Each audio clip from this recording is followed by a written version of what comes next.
सबको अपना स्कोर भी बताना है कि लास्ट में कि कितने क्वेश्चन आप लोगों ने सही किए ईमानदारी पूर्वक। ये बेईमानी नहीं, ईमानदारी पूर्वक बताना है कि कितने क्वेश्चन सही किए। चलिए सबसे पहला क्वेश्चन आपके सामने ही से लगाते हैं। हाँ, दाब बढ़ने पर बर्फ का गलनांक। देखो बर्फ जो होता है अगर दाब बढ़ाते हैं या बर्फ में अशुद्धियां यानी कि जस्ट नमक भी मिला देते हैं, गलनांक अपने आप ही घट जाता है। ठीक, याद रखिएगा आपको क्या होता है, दाब बढ़ाने से बर्फ का गलनांक क्या होता है, घटता है। ये आपसे क्वेश्चन पूछता है एग्जाम में, अति महत्वपूर्ण क्वेश्चन है। ऐसे क्वेश्चन आपको देता है, लोग कंफ्यूज हो जाते हैं, बढ़ेगा घटेगा क्या होगा। हाँ, आइसक्रीम में सॉल्ट इसीलिए मिलाया जाता है, सही है कि उस जल्दी से वो गले नहीं। ठीक, और हम लोग क्या देखते हैं कि जब गांव में शादी होता है तो बर्फ के सिल्ली आता है, गांव देहात में शादी जो होता है देखते होगे, उसको लाकर हम लोग कहाँ रखते हैं, उसको जूट के बोरा में हम लोग बांधते हैं। जूट के बोरा में बांध कर कहाँ ले जाकर रख देते हैं, भूसा वाला घर में रख देते हैं। इससे क्या होता है कि बर्फ आपको नहीं जल्दी पिघल पाता है। ठीक ना, इस बात को आप लोग को ध्यान में रखिएगा। तो इसके आंसर क्या हो जाएगा, यहाँ पर ए हो जाएगा। और दाब से भी आपको बर्फ नहीं पिघलता होगा, दाब वाला आप जो गोला खाते होंगे तो आप जानते होंगे इस बात को कि गोला को हाथ में आपको काटा जाता है, बर्फ जो आपको उसका छोटी छोटी, और उसको दाबता है। लो क्वेश्चन नंबर आगे देखते हैं, दूसरा देखिए। प्रेशर कुकर में खाना जल्दी से पकता है, आखिर इसका मुख्य कारण क्या है। सो प्रेशर कुकर में खाना इसलिए जल्दी से पक जाता है क्योंकि दाब आपको क्या होता है, बढ़ता है।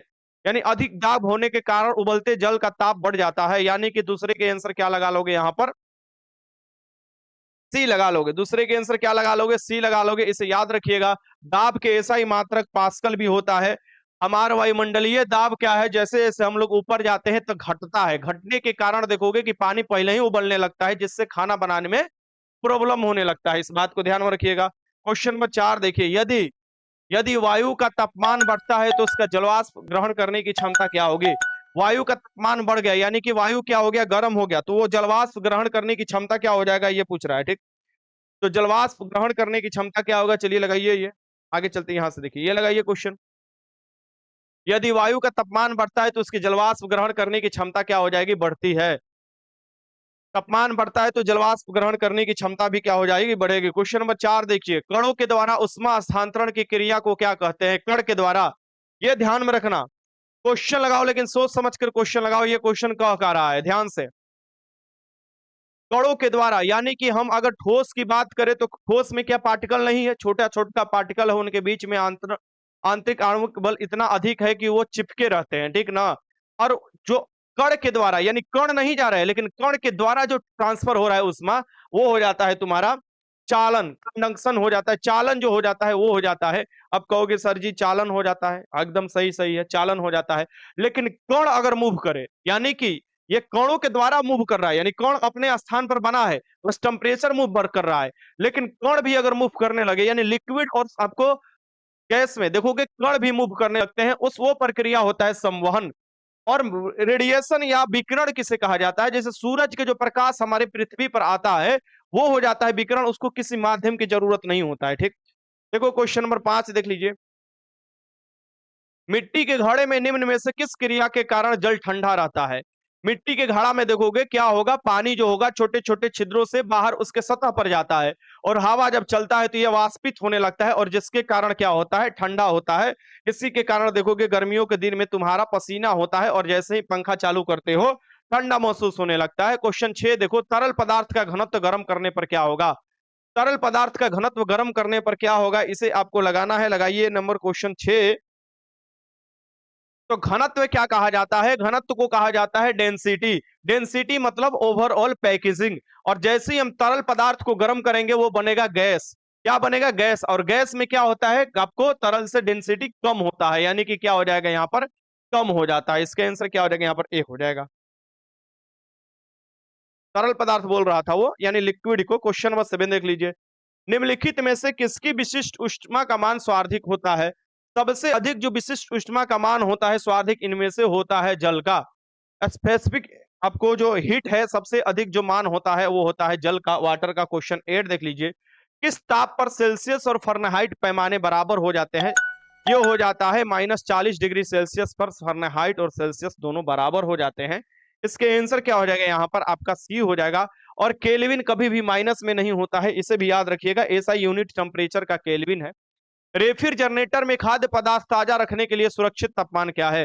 रेफ्रिजरेटर यानी तुम्हारे फ्रिज, तुम्हारे फ्रीज में अगर खाना को सुरक्षित रखना है तो उसके लिए सबसे बेस्ट क्या तरीका है, उसको 4 डिग्री पर रखो। 4 डिग्री सेल्सियस पर आता है तो क्या होता है, आपको खाना सबसे बेस्ट सुरक्षित रहता है। इसका आंसर क्या हो जाएगा, डी हो जाएगा। बर्फ भी नहीं जमता है 4 डिग्री पर, ठीक ना, और ठंडा भी तापमान रहता है। क्वेश्चन नंबर 10 देख लो। समान स्थिति में मानव शरीर का तापमान कितना होता है। अब ऑप्शन के अकॉर्डिंग दिया है, ऑप्शन के अकॉर्डिंग दिया है तो इसे समान स्थिति में सभी आपको बताना है। सबसे पहले हम देखेंगे तो अगर डिग्री सेल्सियस में देता है तो 37 डिग्री सेल्सियस होता है। अगर हम फारेनहाइट में पूछे तो 96 कितना होता है, 96 नहीं, 1 मिनट, 98.6 आपको फारेनहाइट होता है, डिग्री फारेनहाइट। अगर यही हम पूछे केल्विन में पूछे तो कितना होता है, 310 केल्विन हो जाता है। तो ये तीनों बात आपको पता होना चाहिए, डिग्री सेल्सियस, फारेनहाइट में और केल्विन में।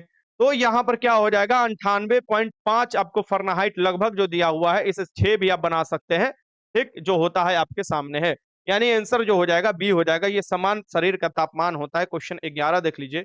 परम शून्य ताप को बताना है।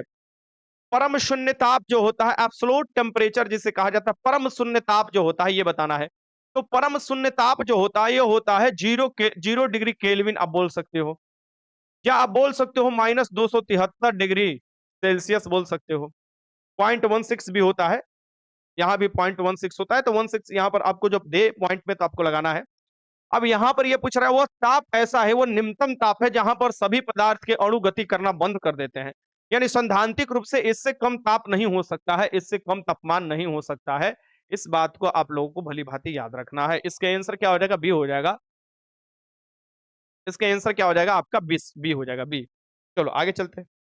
क्वेश्चन गलत नहीं करना है भाई, आराम से क्वेश्चन पढ़ना है और लगाना है। इसीलिए मैं रिवीजन वाला ये सेशन आप लोगों के लिए स्टार्ट किया हूं कि कम से कम एग्जाम से पहले आप लोग रिवीजन कर लो। हर हर एग्जाम के पहले आपको क्वेश्चन लगा लेना है। दरोगा वाले और बिहार पुलिस वाले ध्यान से देखो, और एसएससी वाले। वायु के 37 गति, वायु के 36 गति बोल रहा है। 36 मतलब ऐसे होता, ऐसे वायु जब गति करता है। जब तुम मोटरसाइकिल से जाते हो तो तुम्हारे चेहरे पर जो हवा लगता है सामने से समानांतर आते हुए, उसे आप बोल सकते हो वायु की 36 गति। और जब तुम देखोगे कि ऊपर की तरफ, बवंडर की तरफ, ऊपर की तरफ जब हवा जा रहा है, उधर ऊर्ध्वाधर गति करोगे। तो ये जो 36 गति आता है, इसे हम लोग आपको उष्मा का, यानी 36 गति में अगर उष्मा का अंतरण होते हैं उसे कहते हैं अभिवहन। उसे क्या कहा जाता है, अभिवहन कहा जाता है। इस बात को ध्यान में रखिएगा। इसका आंसर क्या हो जाएगा, यहाँ पर डी हो जाएगा। क्वेश्चन नंबर 13 देख लीजिए। एक रडार जो शत्रु के वायुयान की उपस्थिति को पता लगा सकता है। रडार, रडार जो होता है ये शत्रु की क्या होता है, वायुयान जो है यानी आसमान में जो उड़ रहा है उसको पता लगा सकता है। इसका आपको बताना है। चलो ये बताओ इसका क्या होगा। 1 मिनट, इसे बड़ा मैं कर लेता हूं। हाँ, थोड़ा ये दिक्कत हो गया था। क्वेश्चन नंबर 13 लगाइए। चलिए 13 लगाइए। रडार जो होता है इसमें रेडियो तरंग का प्रयोग किया जाता है। रेडियो डिटेक्शन एंड रैंकिंग, आपको रडार जो होता है ये आपको देखोगे इसमें जो प्रयोग किया जाता है रेडियो तरंग का, और इस तरंग का प्रयोग करते हुए आसमान में उड़ने वाली वस्तु का ये पता लगा लेता है। वैसे ही क्वेश्चन नंबर 14 लगाइए। प्रसिद्ध बिग बैंग थ्योरी किस मुख्य सिद्धांत पर आधारित है। तो बिग बैंग थ्योरी यानी पूरा यूनिवर्स हमारा जो आपको था, एक टिनी पार्टिकल था जिसका घनत्व काफी ज्यादा था, फिर उसमें विस्फोट हुआ, ठीक ना, देन आपको पूरा यूनिवर्स बन रहा है और धीरे धीरे वो फैल भी रहा है। ये बताता है डॉपलर प्रभाव। डॉपलर प्रभाव क्या बताता है कि साउंड के बारे में, आते समय साउंड जब तुम्हारे नजदीक कुछ चीज आएगा तो काफी तीखा, मतलब तीखी आवाज होगा, दूर जाएगा तो कम होगा। ये जो आपको दिखाता है साउंड के बारे में डॉपलर प्रभाव। 14 के आंसर क्या हो जाएगा, ए हो जाएगा। और ये कहीं ना कहीं बिग बैंग सिद्धांत के बारे में सिद्ध करता है। Question number 15। 20 हर्ट्ज से लेके 20,000 हर्ट्ज के बीच में जो ध्वनि की आवृत्ति होती है वो समान ध्वनि की आवृत्ति होती है जो हम लोग सुनते हैं। ये क्या होता है, श्रव ध्वनि होती है, श्रव ध्वनि होती है। अब श्रव ध्वनि किसे कहा जाता है, अपश्रव इसे बोला जाता है, या आपको अश्रव बोला जाता है। अश्रव भी इसे बोल सकते हो, अश्रव इसे बोल सकते हो।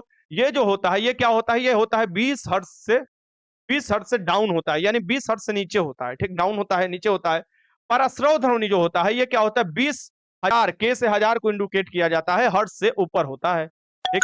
और ये जो हम लोग सुनते हैं इसे कहा जाता है श्रव ध्वनि। ये कुत्ता उत्ता जो होता है ना, ये सब बिल्ली, ये सब पराश्रव ध्वनि को पहचान जाता है, ये महसूस होने लगता है। क्वेश्चन नंबर 16 देख लो।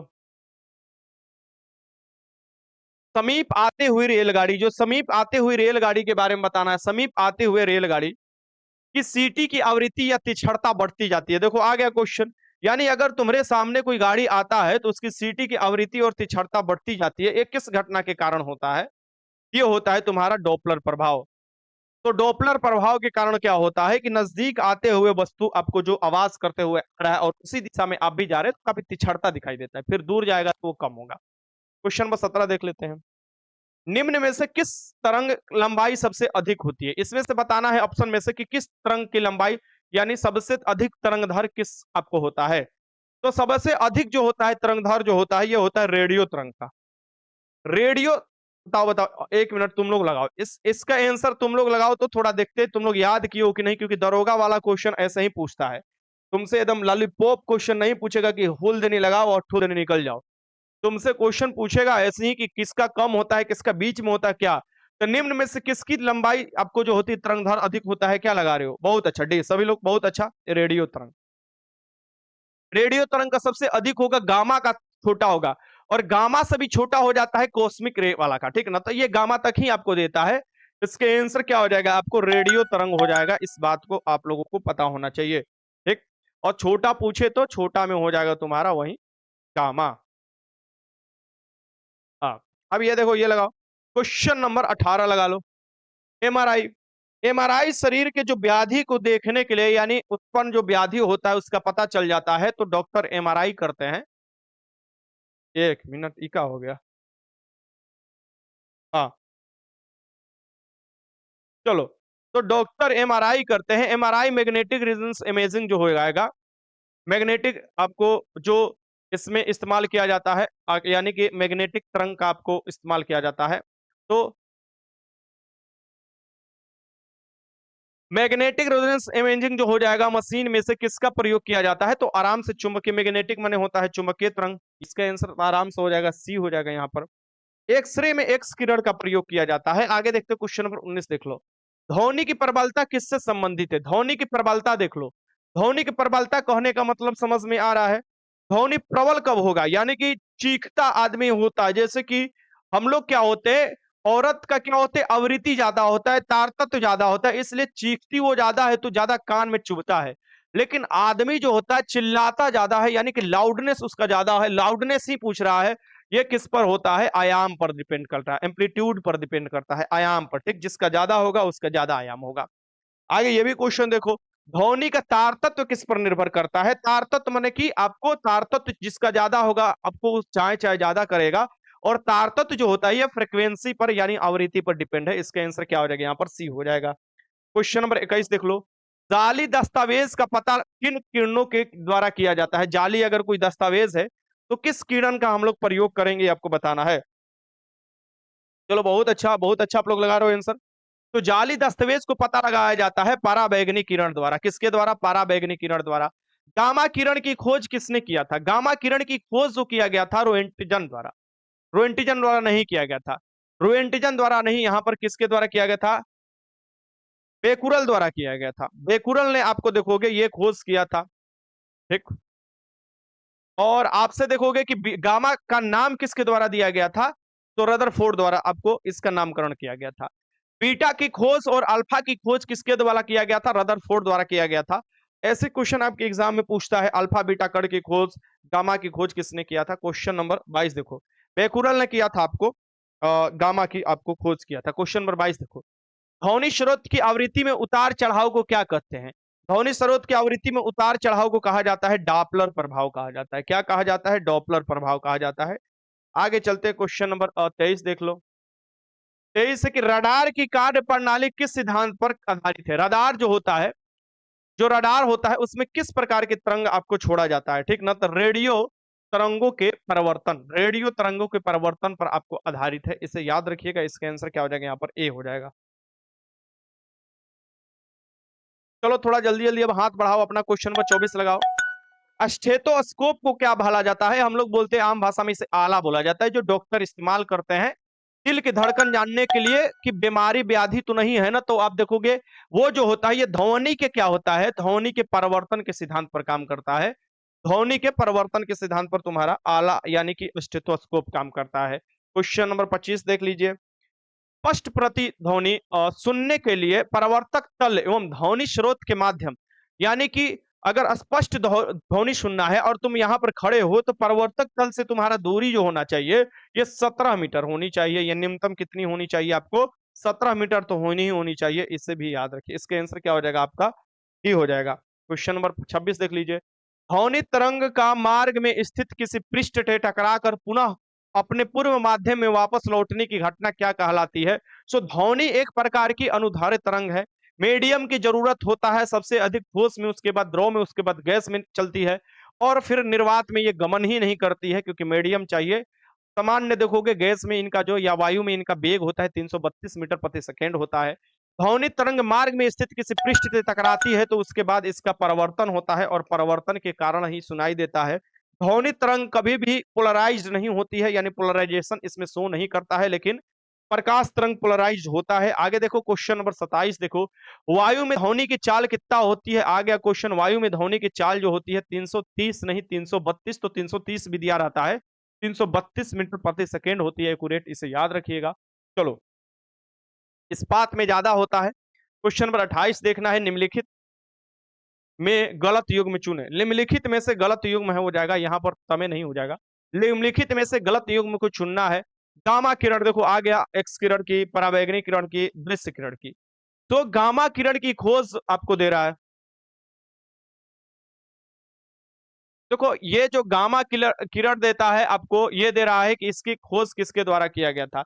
दृश्य किरण की खोज किसके द्वारा किया गया था? एक्स किरण की। अगर गामा किरण में देखो नहीं बेकुरल को दिया है तो पॉल बिलाई देता है, नहीं अगर बेकुरल को दिया है तो, इस बात को ध्यान में रखिए। एक्स किरण की खोज रोएंटिजन हो जाएगा, पराबैंगनी किरण की रोहान रिटर हो जाएगा, दृश्य किरण की खोज विलियम हार्सेल। क्या विलियम हार्सेल ने दृश्य किरण की खोज किया था? कौन बताएगा किसका किया था?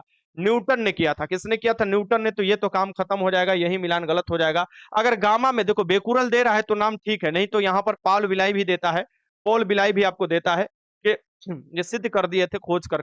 वैसे गामा आपको जो किरण है, गामा वे है, उसका नामकरण किया गया था रदरफोर्ड द्वारा। तो इसका आपको आंसर क्या हो जाएगा? डी हो जाएगा। डी वाला आपको मिलान जो है गलत हो जाएगा। ठीक,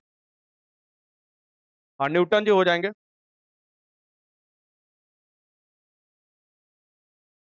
चलो आगे देखते हैं, क्वेश्चन नंबर 29 देख लो। निम्नलिखित में से किस एक प्रकार की तरंग का प्रयोग रात्रि दृष्टि उपकरण में किया जाता है? निम्नलिखित में से किस एक तरंग का प्रयोग जो होता है रात्रि दृष्टि के उपकरण में किया जाता है, ये आपको बताना है।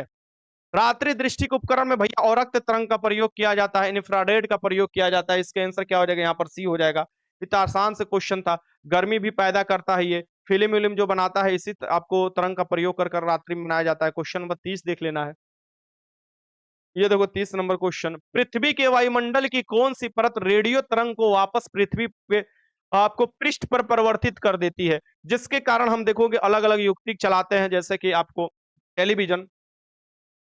तो पृथ्वी के वायुमंडल की कौन सी परत रेडियो तरंग को बाहर आपको वापस आपको पृथ्वी पर भेज देती है? यह है आयन मंडल। आयन मंडल का ताप बहुत ज्यादा होता है, उसमें अलग अलग जो आयन होते हैं वो ताप अलग अलग होने के कारण देखोगे आयनिक रूप में वो हो जाते हैं। ठीक ना, इसका आंसर क्या हो जाएगा? यहाँ पर डी हो जाएगा। क्वेश्चन नंबर 31 देख लीजिए।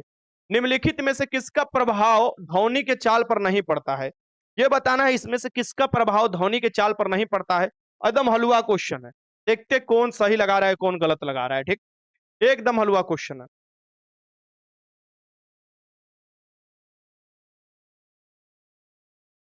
पोलराइजेशन लाइट में होता है। पोलराइजेशन लाइट देखो पोलराइज होता है, दो प्रकार के पोलराइजेशन लाइट होते हैं, ये भी ध्यान में रखना चाहिए। पोलराइज सामान्य भाषा में देखते हैं हम लोग कि जो लाइट होता है ना, अगर बल्ब हम लेते हैं तो लाइट को देखोगे कि जब पड़ता है तो रंग बिरंगा चीज दिखाई देने लगता है, चारों तरफ उसका प्रकाश जब आपको फैलता है तो उसका रंग बिरंगा, यानी इन्हें डायरेक्शन इन्हें डायरेक्शन इन्हें डायरेक्शन, चारों तरफ डायरेक्शन में उसका प्रकाश फैल जाता है, फैल जाता है ना। देन वो क्या होता है? वो पोलराइज। पोलराइज भी दो प्रकार के आपको उसका डायरेक्शन में। एसएसजीडी का क्लास हम नहीं होगा तो कब होगा सनु कुमार? अरे होगा भाई, सबका क्लास होगा। निम्नलिखित में से किसका प्रभाव ध्वनि के चाल पर नहीं पड़ता है? फिर वो एसएसजीडी वाले आगे तुम लोग ये देखो गलत कितना लगा रहे हो। खुद से देखो, ये क्वेश्चन हजारों बार मैंने कराया है, और खुद से एक बार एनालिसिस करो कि तुम लोग का रिवीजन कहाँ गया है, तुम लोगों का रिवीजन कहाँ गया है। ये खुद से तुम लोगों को एनालिसिस करने का चीज है। ये क्वेश्चन तो मैं बहुते बार करा चुका हूं और बताया हूं कि दाब पर नहीं करता है। ताप बढ़ेगा तो ध्वनि की चाल बढ़ता है, आर्द्रता बढ़ेगा तो ध्वनि की चाल बढ़ता है। और आप देखोगे कि वायु की चाल आपको बढ़ता है जब आपको ध्वनि की चाल बढ़ जाता है, यानी कि वायु माने आपको वायु का वेग बढ़ेगा तो आपको चाल बढ़ेगा, तप्पर भी बढ़ेगा, आर्द्रता बढ़ेगा, ताप बढ़ेगा। लेकिन दाब का कोई प्रभाव नहीं पड़ता है, दाब का ध्वनि पर कोई प्रभाव नहीं करता। हम तो सही लगाए हैं। चलो ठीक है, जो सही लगाया है, जो गलत लगाया है उसको देखना चाहिए कि ये बार बार क्वेश्चन कराते थे फिर भी तुम लोग गलत कर दिए। विश्व स्वास्थ्य संगठन के अनुसार मानव के लिए सबसे उपयुक्त ध्वनि कौन है, ये भी मैं बताता हूं, बोल बोल में बता देता हूं। ऐसे सामान्य जो हम लोग सुनते हैं उसका रेंज जो है कितना तक अच्छा होता है, सामान्य सुनना 60 डेसिबल तक होता है। डेसिबल जो होता है ध्वनि की तीव्रता मापता है। लेकिन अगर हम बात करें WHO ने क्या माना है, वर्ल्ड हेल्थ ऑर्गेनाइजेशन ने माना है आपको 45 डेसिबल, समान 50 45 डेसिबल माना है, ठीक ना, इसे याद रखिएगा। क्वेश्चन आगे देखते हैं 33। ध्वनि का वेग अधिकतम होता है, ध्वनि का वेग अधिकतम किसमें होता है, तो ये देखोगे धातु में होता है, ठोस में होता है, उसके बाद गैस, उसके बाद द्रव में होता है, उसके बाद गैस में होता है, और निर्वात में तो ध्वनि चल ही नहीं पाएगा। क्वेश्चन 34 देख लो, ध्वनि की तीव्रता का मात्रक है, ध्वनि की तीव्रता का मात्रक क्या होता है, ये आपको बताना है। ध्वनि के, अरे जब कभी कभी देखोगे कि आईना पर भी कभी कभी लाइट जो पड़ता है ना, तो देखो उसमें से बहुत कलर के रंग बिरंगा चारों तरफ से एक बैक आपको ये चारों तरफ से फैलने लगते हैं, ठीक ना। चाहे आंख भी कभी की चमकता है तो उसमें से देखो कि बहुत से रंगीन कलर निकलने लगते हैं, वही पोलराइज होते हैं। पोलराइजेशन जो होता है वो लाइट का एक खूबी होता है। ध्वनि की तीव्रता का मात्रक क्या होता है, ध्वनि की तीव्रता का मात्रक जो होता है ये बताना है आपको। ये हो जाएगा डेसिबल, डेसिबल होता है, इसका आंसर क्या हो जाएगा यहाँ पर B. Question number 35, CT scan computer tomography से कहा जाता है, तो सीटी स्कैन में प्रयोग की जाने वाली किरण कौन सी है। सीटी स्कैन में जो आपको किया, एक्स किरण हो जाएगा यहाँ पर। तो अब बताओ सीटी स्कैन में जो प्रयुक्त होता है किरण का नाम बताना है, इसमें से कौन हो जाएगा, ये हो जाता है एक्स किरण। इसका आंसर क्या हो जाएगा, सी। कंप्यूटर टोमोग्राफी जो होता है, सीटी स्कैन नहीं तुम लोग अपने शरीर का करा देने आते हो जी। क्वेश्चन नंबर 36 देख लो, अल्ट्रेस अल्ट्रासोनोग्राफी, अल्ट्रासोनोग्राफी जब किया जाता है कि इससे ही पता चल जाता है कि लड़का है कि लड़की है, अल्ट्रासोनोग्राफी भी किया जाता है, पता भी चलता है, बहुत सी जानकारी मिलता है ये सब अल्ट्रासोनोग्राफी से। लेकिन इसका लोग गलत इस्तेमाल करते हैं। सो अल्ट्रासोनोग्राफी, अल्ट्रासोनोग्राफी से क्या होता है, किस तरंग का हम लोग प्रयोग करते हैं, बताओ। क्वेश्चन नंबर 36 लगाओ सभी लोग, अल्ट्रासोनोग्राफी में किस तरंग का प्रयोग किया जाता है, यानी जिसे हम लोग अल्ट्रासाउंड कहते हैं, अल्ट्रासाउंड। अल्ट्रासोनोग्राफी को हम लोग क्या बोलते हैं, अल्ट्रासाउंड समान भाषा में। तो साउंड निकल कर आ रहा है यानी ध्वनि, यानी कि किस तरंग का प्रयोग किया जाएगा, पराश्रव ध्वनि तरंग का प्रयोग किया जाता है, यानी पराश्रव तरंग का प्रयोग किया जाता है अल्ट्रासोनोग्राफी में। ठीक, आगे देखते हैं क्वेश्चन नंबर 37, पराश्रव तरंग का सर्वप्रथम किसने सीटी बजाकर उत्पन्न किया था। पराश्रव तरंग क्या होता है, सीटी बजाकर सबसे पहले जो उत्पन्न किया गया था, यह किया गया था गोल्टन द्वारा। इसका आंसर क्या हो जाएगा यहाँ पर, बी हो जाएगा, गोल्टन ने उत्पन्न किया था। क्वेश्चन नंबर 38 देख लीजिए, टेलीविजन के दूरस्थ नियंत्रण के लिए किस प्रकार के विद्युत चुम्बकीय, यानी कि टेलीविजन के दूरस्थ नियंत्रण, यानी कहने का मतलब रिमोट। रिमोट देखोगे इस समय के जो रिमोट आता है वो 3 प्रकार के तरंग का उपयोग कर रहे हैं। लेकिन अगर ऑप्शन के अनुसार तुमको चलना है कि ऑप्शन में दे क्या रहा है, सबसे पहले हम देखते हैं क्या इसका सटीक आंसर दे रहा है, जिसका इस्तेमाल बहुत दिनों से होते आ रहा है, दे रहा है। क्या दे रहा है भैया, यहाँ पर औरक्त किरण का। एक बात सही है, औरक्त किरण का हम लोग, या औरक्त आपको जो तरंग है इसका प्रयोग हम लोग करते हैं, ठीक। बात हम फिर करते हैं कि आपको उसके बाद क्या आएगा, या तो सूक्ष्म तरंग देगा, सूक्ष्म तरंग भी दे सकता है, या तो रेडियो तरंग दे सकता है, यानी कि ये भी आपको दे सकता है और इसका प्रयोग करने के लिए आपसे पूछ सकता है। आगे चलते हैं, क्वेश्चन नंबर 29 देख लीजिए, 20 हर्ट्ज से लेके 20 आपको सूक्ष्म तरंग का प्रयोग इस समय ज्यादा रिमोट में देखने को मिल रहा है, और रेडियो तरंग का भी। क्वेश्चन नंबर 39 देख लीजिए, 20 हर्ट्ज से लेके 20 क्या दे रहा है भाई, 20 हर्ट्ज से कम आवृत्ति वाली ध्वनि तरंग होती है, ये क्या होती है, श्रव तरंग होती, श्रव नहीं होती है। श्रव कहां से होगी, सुन थोड़े ना सकते हैं, 20 हर्ट्ज से कम तो हम लोग कभी नहीं सुन सकते हैं, इसे ये होता है अपश्रव तरंग। हम लोग 20 हर्ट्ज से लेके 20,000 हर्ट्ज के बीच में सुनते हैं। क्वेश्चन नंबर 40 देख लीजिए, ध्वनि तरंग कहाँ संचरण नहीं कर सकती है, ध्वनि तरंग जो होता है ये कहाँ संचरण नहीं कर सकती है, निर्वात में नहीं कर सकती। इसके आंसर क्या हो जाएगा, डी हो जाएगा, डी हो जाएगा। एज आपको रिवीजन के तौर पर मैं ये क्वेश्चन करा रहा हूं, ठीक ना। बाकी आप देखोगे कि क्वेश्चन रिवीजन करने से आपको क्या होता है कि हैबिट हो जाएगा एग्जाम अच्छे करने का। क्वेश्चन, किसी गैस में उत्पन्न ध्वनि तरंग सदैव होती है, किसी गैस में उत्पन्न ध्वनि तरंग क्या होती है, देखो हम कभी ढेला मारते हैं ना, कभी पानी में ढेला मारेंगे, ठीक ना, वो अनुप्रस्थ तरंग वहां उत्पन्न हो जाता है। अगर हम बात करें कि किसी गैस में उत्पन्न ध्वनि तरंग क्या होती है, ये अनुदैर्ध्य तरंग होती है। ये याद रखना, ये क्या हो जाता है, अनुदैर्ध्य तरंग होता है। तो गलत नहीं लगाओ, आपको जो ध्वनि तरंग होती है अनुदैर्ध्य तरंग होती है, गैस में हो तो भी अनुदैर्ध्य हो जाएगी, गैसे में तो होगी। यहाँ पर देखो, चलो चलो चलो लगाओ, क्वेश्चन नंबर 42 देख लेते हैं। दो उत्तरोत्तर श्रृंग, दो उत्तरोत्तर श्रृंगों और दो उत्तरोत्तर गर्तों के बीच के मध्य की दूरी को क्या कहा जाता है? इसे ही तो तरंगदैर्ध्य कहा जाता है ना। दो उत्तरोत्तर गर्त और दो उत्तरोत्तर श्रृंग के बीच की दूरी को हम लोग गर्त आपको तरंगदैर्ध्य करते हैं, वेवलेंथ होता है इंग्लिश इसका। क्वेश्चन नंबर 43 देख लो। आवृत्ति मात्रक है किसका? आवृत्ति का मात्रक क्या होता है? हर्ट्ज होता है। आवृत्ति यानी फ्रीक्वेंसी का मात्रक जो होता है हर्ट्ज होता है। आगे देखो क्वेश्चन नंबर 44।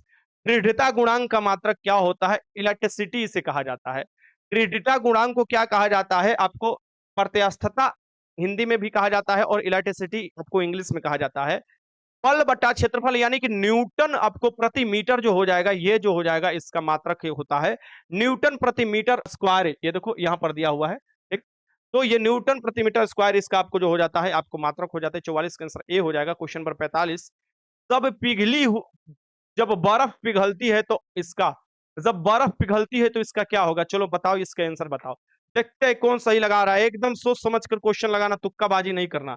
समझना, तुम्हारे बिहार दरोगा, बिहार पुलिस में एग्जाम आ गया, एग्जाम में क्वेश्चन ये आ गया। अब चलो लगाओ, इसका आंसर क्या होगा 45 का। चलो दौड़ो दौड़ो दौड़ो, सभी लगाओ क्वेश्चन, 45 का आंसर लगाओ। देख लो, देख लो इसमें क्या क्या लगाने लगा। हाँ,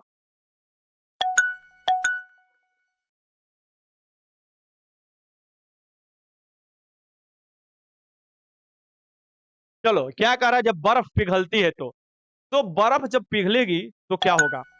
हाइपोथेटिकली बर्फ जमता कितने पर है? 0 डिग्री सेल्सियस पर। हाइपोथेटिकली का जंबे करता है।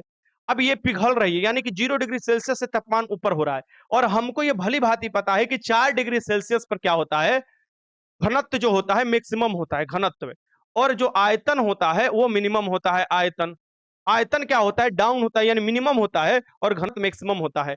तो ये देखोगे, ये क्या हो रहा है, ये आपको 0 डिग्री सेल्सियस पर आयतन ज्यादा होगा। जब 4 डिग्री के बीच में जाता है तो अपने आप ही क्या हो जाता है, ये कम होने लगता है, यानी कि क्या होगा, आयतन घटता है। लेकिन अगर क्वेश्चन दे दे, यहां पर क्वेश्चन दे दे कि 0 डिग्री से 10 डिग्री के बीच में बताओ, अगर बर्फ आपको पिघलती है 0 डिग्री से 10 डिग्री के बीच में, तो उसके आयतन पर क्या प्रभाव पड़ेगा?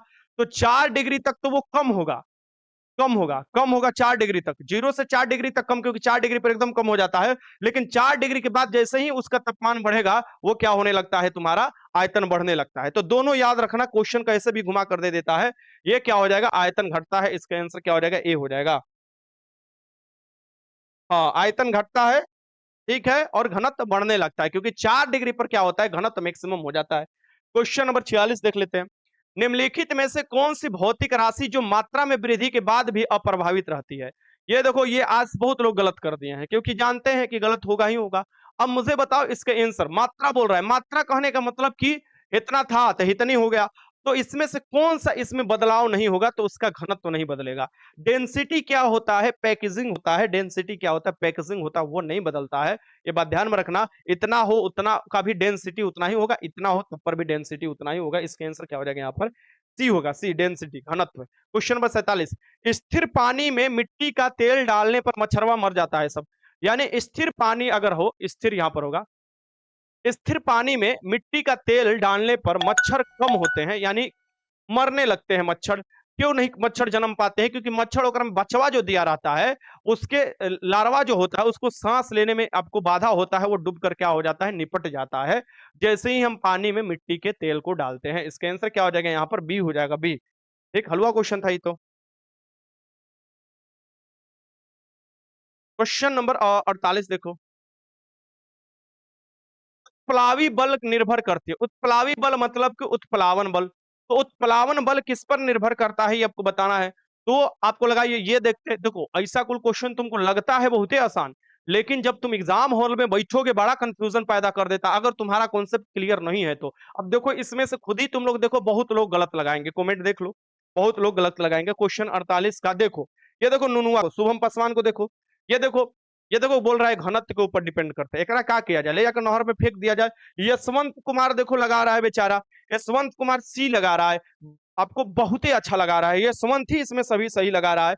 ये क्या होगा, विस्थापित तरल के भार पर, जो विस्थापित तरल होता है उसके भार के ऊपर डिपेंड करता है ये उत्प्लावन बल, ये याद रखिएगा। यानी अपग्रेड में जो पानी में कोई भी वस्तु डुबाओगे अंशतः या पूर्णतः, तो उसके ऊपर जो बल लगता है उसे उत्प्लावन बल, ये आर्किमेडीज ने दिया था। 48 का आंसर क्या हो जाएगा, सी हो जाएगा।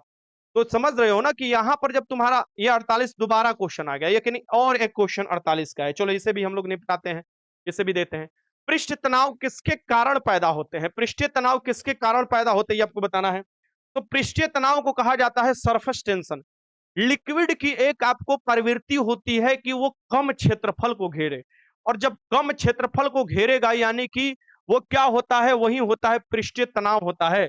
और इसके कारण पैदा होती है क्या आपको, ये किसके कारण पैदा होती है, तो लिक्विड के अणुओं के बीच में, क्या गैस के अणुओं के बीच में आप देखोगे कि खुद के अणु के बीच में एक बल लगता है जिसे कहा जाता है सहसंजक बल, और सहसंजक बल के कारण ये क्षेत्रफल कम घेरेगा और देन क्या करेगा कि ये पृष्ठीय तनाव उत्पन्न कर देगा। ये क्या हो जाएगा, इसके आंसर क्या हो जाएगा, सी।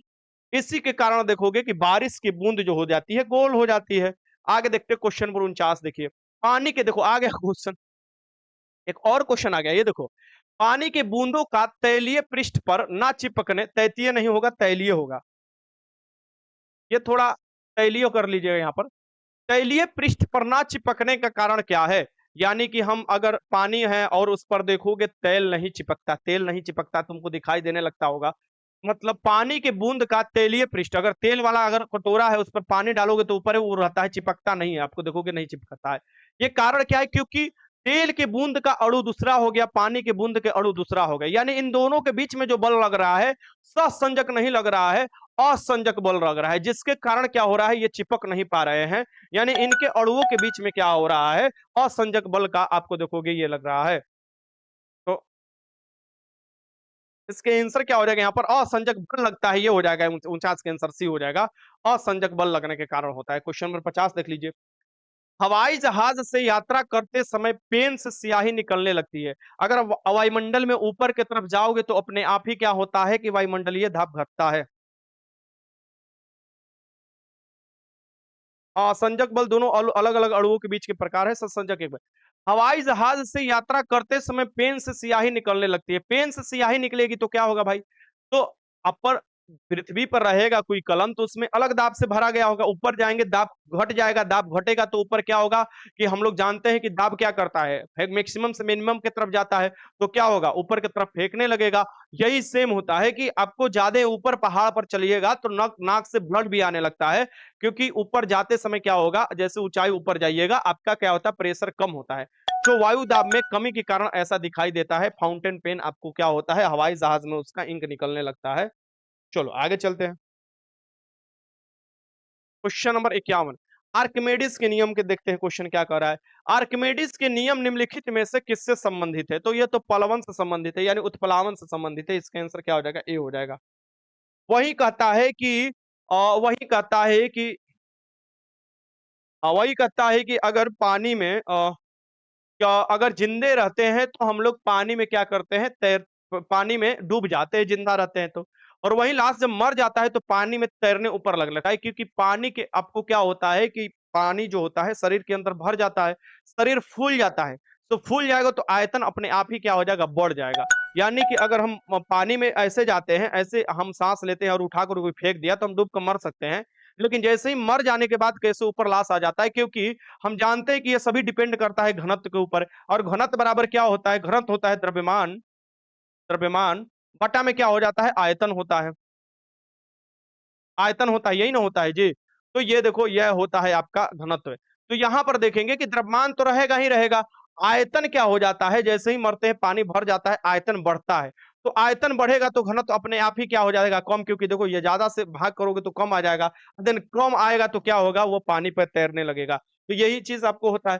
ताप बढ़ने का पर संयंत्र पर क्या, गैस और द्रव दोनों को बढ़ जाएगी, गैस और द्रव दोनों घट जाएगी, गैस की घटेगी, द्रव की बढ़ेगी। गैस की घटेगी, द्रव की बढ़ेगी। बहुत अच्छा क्वेश्चन है कि गैस द्रव दोनों का घट जाएगा, गैस और द्रव दोनों का बढ़ जाएगी। ये श्यानता के ऊपर बोल रहा है, ताप बढ़ेगा, वेस्कोसिटी जिसे कहा जाता है।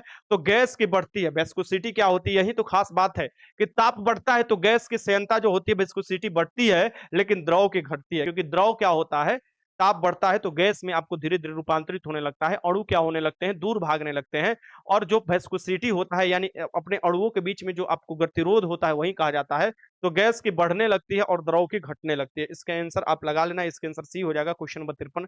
साबुन के बुलबुले के अंदर का दाब क्या होता है? साबुन के बुलबुले के अंदर का दाब क्या होता है, ये आपको बताना है।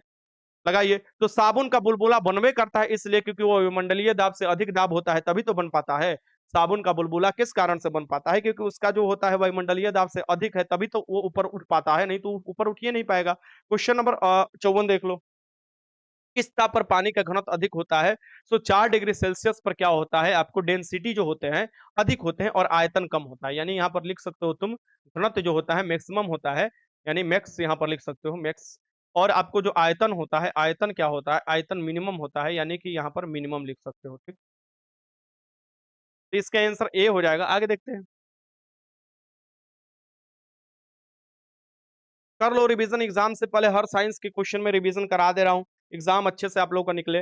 लैंप की बत्ती में तेल किसके कारण ऊपर चढ़ती है? लैंप की बत्ती में जो तेल ऊपर चढ़ती है, या ढिबरी जो हम लोग बोलते हैं गांव में, जो दिया बनाया जाता था पहले, तो वो दिया जो चढ़ता है उस पर, वो किस कारण से चलता है? ये कोशिकत्व के कारण चलता है। कैपिलरी आपको जो होता है उसके कारण जो चढ़ता है, ये आपको उसके कारण। इसके आंसर क्या हो जाएगा? 55 का आंसर बी हो जाएगा। क्वेश्चन नंबर 56 देख लीजिए। जब शुद्ध जल में डिटर्जेंट डाला जाता है तो पृष्ठ तनाव क्या होगा? जब शुद्ध जल में डिटर्जेंट डाला जाता है, यानी कि डिटर्जेंट कहने का मतलब सरफ डाला जाता है, तभी तो हमारा कपड़ा धुलाई हो पाता है। और इसमें मुख्य कारण से क्या हो जाता है कि पृष्ठीय तनाव घट जाता है, जिसके कारण जो मैल होता है उसमें घुल जाता है और बाहर निकल जाता है, ठीक। तो क्या हो जाएगा कि जब हम शुद्ध जल में डिटर्जेंट डालते हैं तो पानी में पृष्ठीय तनाव क्या हो जाता है? घट जाता है। इसका आंसर क्या हो जाएगा? यहाँ पर ए हो जाएगा। क्वेश्चन नंबर 57 देख लो। क्वेश्चन नंबर 57 है कि बर्फ जमी झील के अंदर मछलियां जीवित रहती है, क्योंकि क्योंकि जो बर्फ ऊपर जलती है, ऊपर जम जाती है, 0 डिग्री सेल्सियस पर होता है, लेकिन जस्ट कुछ ही दूरी पर उसका 4 डिग्री सेल्सियस पर होता है तापमान, तो इस समय पानी अवस्था में रहता है, ये पानी की अवस्था में रहता है। मतलब ऊपर तो बर्फ जमी रहती है, लेकिन नीचे 4 डिग्री सेल्सियस पर आपको पानी की अवस्था में रहता है। देन पानी में तो मछलियां जीवित रह ही सकती है, तो आराम से इसका आंसर हो जाएगा। ये पर लगा लो।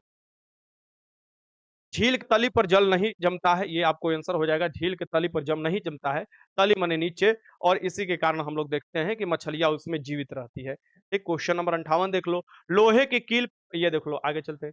लोहे की कील पारे पर क्यों तैरती है जबकि जल में डूब जाती है? यानी लोहा का कील कोई भी डूबेगा और कोई भी तैरेगा, इसका एक ही नेम है, हम तैरेंगे उसी पर जिसका घनत्व ज्यादा है, हमारा घनत्व कम है। बस डेंसिटी डिपेंड करता है तैरना, ठीक ना। या तो विस्थापित पानी के बाहर डिपेंड करता है तैरना, ठीक। बट हम यहाँ पर दो चीज का कंपेयर कर रहे हैं एक ही चीज से, यानी कील से। कील से हम कंपेयर कर रहे हैं पारा को, और कील से ही हम कंपेयर कर रहे हैं पानी को।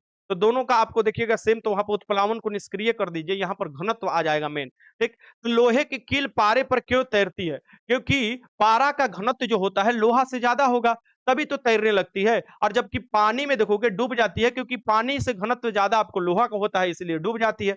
हलवा क्वेश्चन है। लोहे के पारे से रासायनिक क्रिया नहीं, लोहे का भार जल नहीं, लोहे का घनत्व जल से अधिक है तथा पारे से कम है। बहुत अच्छा, सी हो जाएगा। लोहा के घनत्व जल से अधिक है लेकिन पारा से कम है, इसका आंसर सी हो जाएगा। क्वेश्चन नंबर 60 देखिए।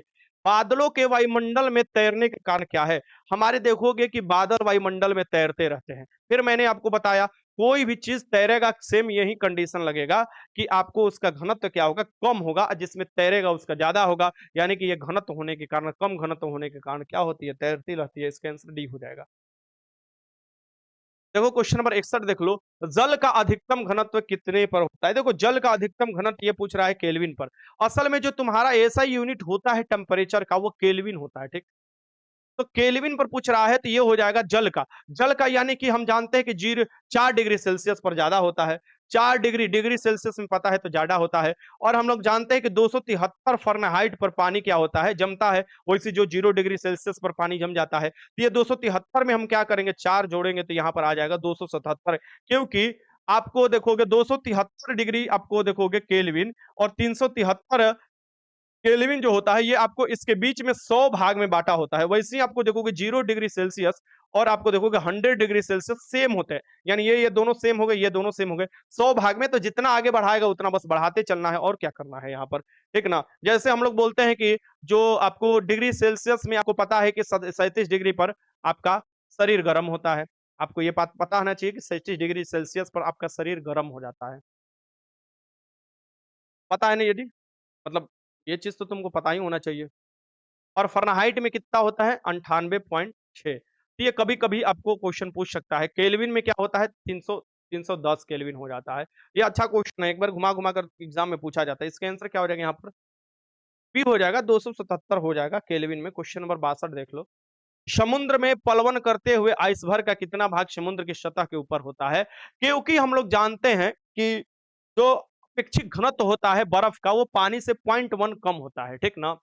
तो वो देखोगे कि पानी में कितना भाग नीचे रहता है, कितना भाग ऊपर रहता है, वो वही डिवाइड करता है और हम देखते हैं कि 1/10 भाग नीचे रहता है और 9/10 भाग जो होता है ऊपर होता है। तो ये देखोगे ये क्वेश्चन क्या पूछ रहा है कि समुद्र की सतह के ऊपर आइसबर्ग का कितना भाग समुद्र की सतह के ऊपर रहता है?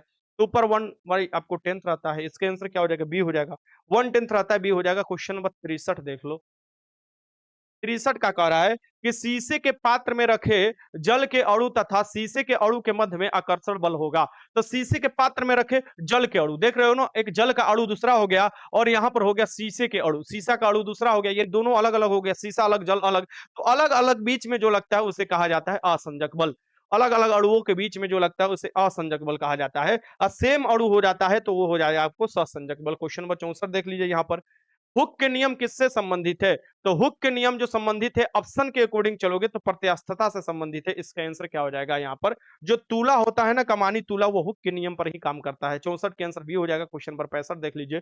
अब देखो यहाँ पर 65 कि द्रव बूंद की संकुचित होकर न्यूनतम क्षेत्र घेरना, यानी कि द्रव जो होता है, द्रव बूंद यानी बारिश की बूंद संकुचित होकर न्यूनतम क्षेत्र जो घेरता है उसे कहा जाता है पृष्ठीय तनाव। क्या कहा जाता है? पृष्ठीय तनाव। और इसमें भी क्या होता है? सहसंजक बल के कारण ही पृष्ठीय तनाव होता है। क्वेश्चन नंबर 66 देख लीजिए।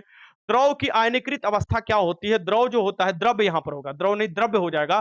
सो द्रव्य की जो आयनीकृत अवस्था होती है ये जो हो जाती है, जैसे ठोस अवस्था हुआ, गैस अवस्था हुआ, लिक्विड अवस्था हुआ, उसके बाद प्लाज्मा अवस्था जो हो जाता है आयन के रूप में इसमें हो जाता है। जैसे कि सूरज वाला जो अवस्था हुआ, पृथ्वी के जो क्रोड है उसमें भी सेम अवस्था देखने को मिलता है, प्लाज्मा अवस्था। ये जो होता है प्लाज्मा अवस्था आपको देखने को मिलता है। आपके खून में भी प्लाज्मा अवस्था है, इस बात को ध्यान रखिए। प्लाज्मा पाया जाता है ना, वो खून में प्लाज्मा अवस्था है, ठीक। और बोस-आइंस्टीन जो आपको अवस्था है, आपको वो जो होगा 5वां अवस्था हो जाएगा। क्वेश्चन नंबर 67 देख लो। अपने कक्ष में एक उपग्रह के चक्कर लगाता रहता है, अपने कक्ष में एक उपग्रह अपने चक्कर लगाते रहता है, निम्न में से किस कारण से? क्या मतलब है? अपने कक्ष में उपग्रह पृथ्वी के चारों तरफ, ये देखो, उपग्रह चक्कर लगाता है, ग्रह सूरज के चक्कर लगाते हैं, उपग्रह ग्रह का चक्कर लगाते हैं। ये चक्कर लगाया ही क्यों जाता है? क्योंकि उसको बल आकर्षित करता है। जैसे तुम लोग भी किसी-किसी के घर के चक्कर लगाते रहते हो। लगाते होगे बचपन में, अब तो बुढ़ा गए, अब कहाँ से चक्कर लगाओगे? अब चक्कर लगाने वाला उम्र भी खत्म हो गया, चक्कर लगाने वाला समय भी चला गया, क्योंकि अब तो मोबाइल के ज़माना है। बस रूम में अपना रज़ाई में सूते रहो, चद्दर तान के बस मैसेज ठोक दो। किसी को कौनो नंबर मिल गया एकदम मार दो हाय हेलो। उधर से गाली आए गलौज आए उससे कोई फर्क नहीं पड़ता है। उधर से हाय हेलो आ गया तो एकदम तुम्हारा सोने पर सुहागा हो गया, और उधर से अगर आ गया गाली तो समझो कि नेक्स्ट अगला टाइम। तो ये चीज़ देखने को मिलता है। पहले ऐसा नहीं था, हम लोग मेहनती होते थे, हम लोग बड़ी जिद्दी होते थे। हम लोग किसी के घर को देख लेते थे कि ना वो घर में जाए, वो घर के चक्कर लगाना है तो ओकरा खातिर कुछ करना है, जान पर खेल जाया जाएगा। जब लेकिन चक्कर लगाया जाएगा तो वो तथा अब तो मोबाइल के ज़माना आ गया। अब तो हमारे कोनो दोस्तों यही बोलता है कि अब कोई चक्कर वाला काम नहीं चलता है। तो चक्कर लगाने के लिए एक बल की ज़रूरत होता है जो अपने तरफ वो आकर्षित करे। यानी कि मान लो ये चीज़ हो गया सेंटर, ये हो गया तुम्हारा वृत्त, ये सेंटर हो गया। तो इस सेंटर के तरफ तुम बल लगाओगे तभी तो इसका चक्कर लगाओगे, चक्कर लगाओगे, चक्कर लगाओगे। यानी कि ये जो मान लो पृथ्वी हो गया, ये सब आपको उपग्रह हो गए, ये चक्कर इनके लगा रहे हैं। यानी कि एक ये बल आकर्षण जो होता है, ये बल जो आकर्षण होता है उसे कहा जाता है जो केंद्र में स्थित है। क्या है? केंद्र में स्थित है, इसे कहा जाता है केंद्राभिमुखी बल। यानी कि सेंट्रीफ्यूगल फोर्स कहा जाता है, इसे सेंट्रीफ्यूगल फोर्स कहा जाता है, यानी केंद्र की तरफ जो बल लग रहा है, ठीक। एक बल होता है बैलेंस के लिए। कभी कभी क्या होता है ना कि कभी कभी काफी ज्यादा उधर जब बल लग जाता है तो आदमी ऊपर में झुरा जाता है, यानी कभी बड़ी मार मारा जाता है कहीं ज्यादा बल लगाओगे तो, ठीक ना। तो उसको बैलेंस करता है, एक बल बैलेंस करेगा तभी तुम्हारा गाड़ी इस दिशा में चलते रहेगा। सर्कुलर पाथ पर तुमको चलना है और एकदम बैलेंस बना करके इधरों झांक ले और इधर गिरे भी नहीं, उधर अपना बैलेंस बनाए रखे, तो एक बल बाहर की तरफ भी लगता है जिसे कहा जाता है अपकेंद्रीय बल, सेंट्रीफ्यूगल फोर्स कहा जाता है इसे, जो बाहर की तरफ लगता है। ये बल तुमको दिखाई नहीं देता, महसूस करोगे, इसे सूडो फोर्स कहा जाता है। ये क्या है, छदम बल होता है, ठीक ना। तो वो दो प्रकार के बल लगते हैं और एक जिसके कारण तुम चक्कर लगाते हो उसे कहा जाता है अभिकेंद्रीय बल कहा जाता है। समझ में आ गया ही? अरे संतोष कुमार, रिजल्ट जब आएगा तो पता चल जाएगा। मतलब लग रहा है कि विधानसभा वाले हमको फोन कर कर पूछते हैं कि सर जी रिजल्ट दे दे का, लेकिन उनको बता दीजिए रिजल्ट दे देते हैं। भाई जो इन्फॉर्मेशन होगा तो तुम्हारे पूछने से पहले हम बता देंगे। अभी कुछ इन्फॉर्मेशन ही नहीं है तो हम कहाँ से इन्फॉर्मेशन दे। अनेरिया का रोल उल्ला करें। क्वेश्चन नंबर 68 देखो, पीसा की मीनार झुकी हुई होने के कारण भी नहीं गिरती है। पीसा की जो मीनार है वो झुका होने के कारण भी नहीं गिरता है, आखिर इसमें क्या कारण है? तो मेन कोई भी चीज का जो बल लगता है नीचे की तरफ, गुरुत्व बल जो लगता है वो केंद्र से किस तरफ से लग रहा है वो डिपेंड करता है, ठीक ना। तो गुरुत्व केंद्र जो होता है जहां पर बल लगता है, ठीक ना, वो बहुत बड़ा आपको डिफाइन होता है कोई भी चीज को टिकाने पर, यानी कि स्ट्रेट लाइन में। वो शीर्ष भाग में पतली नहीं भैया, ये बड़े तल के क्षेत्रफल नहीं भैया, इसका गुरुत्व केंद्र निम्नतम इससे नहीं। इसका गुरुत्व केंद्र क्या होता है, जोन वाली ऊर्ध्वाधर जो रेखा होती है उसके तल के अंदर से जाता है, यानी जिसमें पूरा का पूरा आप देखोगे भार दिखाई देता है। इसका आंसर क्या हो जाएगा यहाँ पर, डी क्वेश्चन में। लेकिन एक समय ऐसा आएगा कि ये गिरेगा, मतलब वो दिन देखना है कब गिरेगा। क्वेश्चन 69 देख लो, गुरुत्व बल के बारे में निम्नलिखित में से कौन सा कथन सही नहीं है? चलो बताओ। देखो इस टाइप के क्वेश्चन तुम्हारे एग्जाम में पूछे जाएंगे और उस टाइप के क्वेश्चन में तुमको जल्दी से सिर्फ एक ऑप्शन पढ़कर नहीं आगे बढ़ जाना है बाबू, सभी क्वेश्चन को पढ़ना है। तो ये बताओ, तो क्वेश्चन नंबर 69 लगाओ। भाई क्या लगा रही है सिमरन निशा? आए D D D 5 D, S D, सब बाकी सब लड़का सब कमेंट ना करे, बस तुम्हारे कमेंट एकदम आते रहेगा। हैं? चलो सभी लोग लगाओ। बुड़बक। रागनी जी लगा रही है 69 के B, Manisha ji B, B देखो देखो देखो बी, पिंटू पिंटू, अच्छा पिंटू जी लगा रहे हैं सी, लगा रहे हैं, क्या बात है। मोनी कुमारी सी, शोभ्या गुप्ता बी। देखो बी और सी में लोग फंसे हुए हैं, बी और सी में लोग फंसे हुए हैं। चलो आगे चलते हैं, हम देखते हैं इसका सोल्यूशन क्या है। गोपाल जी दांत चिपोड़ रहे हैं, ठीक, सब लोग आंसर लगा रहे हैं, ये दांत चिपोड़ रहे हैं, धैर्य तोरे हैं? क्या निसब हुसैन लगा रहे हैं। अच्छा चलो यहाँ पर देखते हैं क्या है। सभी विश्व के सभी पिंडों पर लगता है, एकदम सही है। गुरुत्व जो लगता है, गुरुत्व बल, वो सभी पिंडों पर लगता है, छोटा से छोटा बड़ा से बड़ा पिंडों पर काम करता है। ये खगोलीय पिंडों के बीच प्रभावी बल है, ये सही है, खगोलीय पिंड हो चाहे कोई भी पिंड हो। परमाणु के लिए यह बल नगण्य है, यह भी बात सही है, परमाणु के लिए नगण्य माना जाता है। यह पृथ्वी के पिंडों के सभी युग्मों के लिए एक समान होता है, जी नहीं। सभी युग्मों के लिए कैसे एक समान होगा, कोई छोटा है कोई बड़ा है, तो वजन तो इसमें होता है ना, M1 होता है, M2 होता है, बटा में R स्क्वायर होता है, तब नहीं ये निकल कर आता है ना इसका। तो ये दोनों आपको सबके लिए एक समान नहीं हो सकता, किसी के लिए ज्यादा होता है किसी के लिए कम होता है। तो यही आपको डी वाला ऑप्शन जो हो जाएगा आंसर हो जाएगा डी। डी जो लगाए होंगे उनका सही हो जाएगा आंसर। आपके चलते हैं 70 देखिए, तुल्यकाली उपग्रह की परिमाण की अवधि क्या होती है? तुल्यकाली जो उपग्रह होता है जस्ट लाइक पृथ्वी के जैसा ही पृथ्वी के साथ साथ घूमते रहता है, ठीक ना। तो उसका जो पृथ्वी कितना देर में घूम जाता है, 24 घंटे में एक आपको अक्ष पर घूम जाता है, तो ये भी आपको 24 घंटे होता है। क्वेश्चन 71 लगा लो, पृथ्वी का पलायन वेग क्या होता है? वह वेग जिस वेग से हम किसी वस्तु को फेंके तो पृथ्वी के गुरुत्व क्षेत्र छोड़कर बाहर निकल जाए, उसे पृथ्वी के पलायन वेग कहा जाता है। वो होता है 11.2 किलोमीटर प्रति सेकंड। इसका आंसर क्या हो जाएगा यहाँ पर, डी हो जाएगा। आगे देखते हैं क्वेश्चन नंबर 72 देख लो, तुल्यकाली उपग्रह के पृथ्वी की सतह से ऊंचाई लगभग कितनी होती है? तुल्यकाली उपग्रह यानी छोड़ा जाता है जो 24 घंटा के साथ पृथ्वी के साथ ही चक्कर लगाते रहता है, इसका ऊंचाई जो होता है 36,000 किलोमीटर की ऊंचाई पर छोड़ा जाता है, इसे भी याद रखिएगा। देखो एक फिजिक्स का और टेस्ट लेंगे, मतलब दो टेस्ट तुम लोग का ले चुके हैं ना, मतलब एक ले चुके हैं, ये दूसरा हुआ, एक टेस्ट और लेंगे, लेकिन उसमें तुम लोगों का ना ही हम छठी याद दिला दिए तो तुम लोग भी याद रखना, ठीक ना। यानी कि तुम लोग जो जल्दी जल्दी क्वेश्चन लगाने का जो आदत बन गया है ना, और गलती सही, वो फिर तुम लोग को समझ में आ जाएगा। और डेली तो क्यूज होता ही है, टेलीग्राम पर देखते हो तुम लोग, क्यूज करते हो, उसमें थोड़ा जो है ना स्कोर मजबूत किया करो तुम लोग, ठीक ना, फास्ट फास्ट, ठीक ना, अच्छे से। पृथ्वी के गुरुत्वाकर्षण का कितना भाग चंद्रमा के गुरुत्वाकर्षण के लगभग होता है?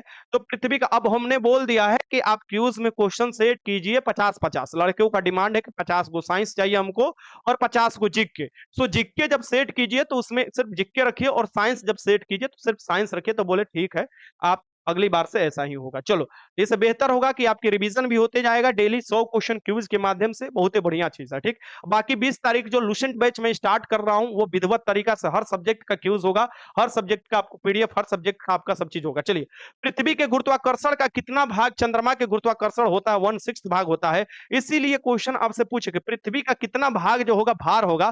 कभी भी याद रखिएगा, भार जो होता है, यानी कि हम बात करते हैं वेट का, वेट जो होता है mg होता है, और जी जो होता है वही चंद्रमा का 1/6 हो जाता है। तो कहीं ना कहीं भार भी जो होगा, क्योंकि द्रव्यमान कहीं नहीं बदलता है, जो मास होता है वो कहीं नहीं बदलेगा, स्थिर रहता है, क्योंकि आइंस्टीन ने सिद्ध कर दिया है कि E बराबर mc²।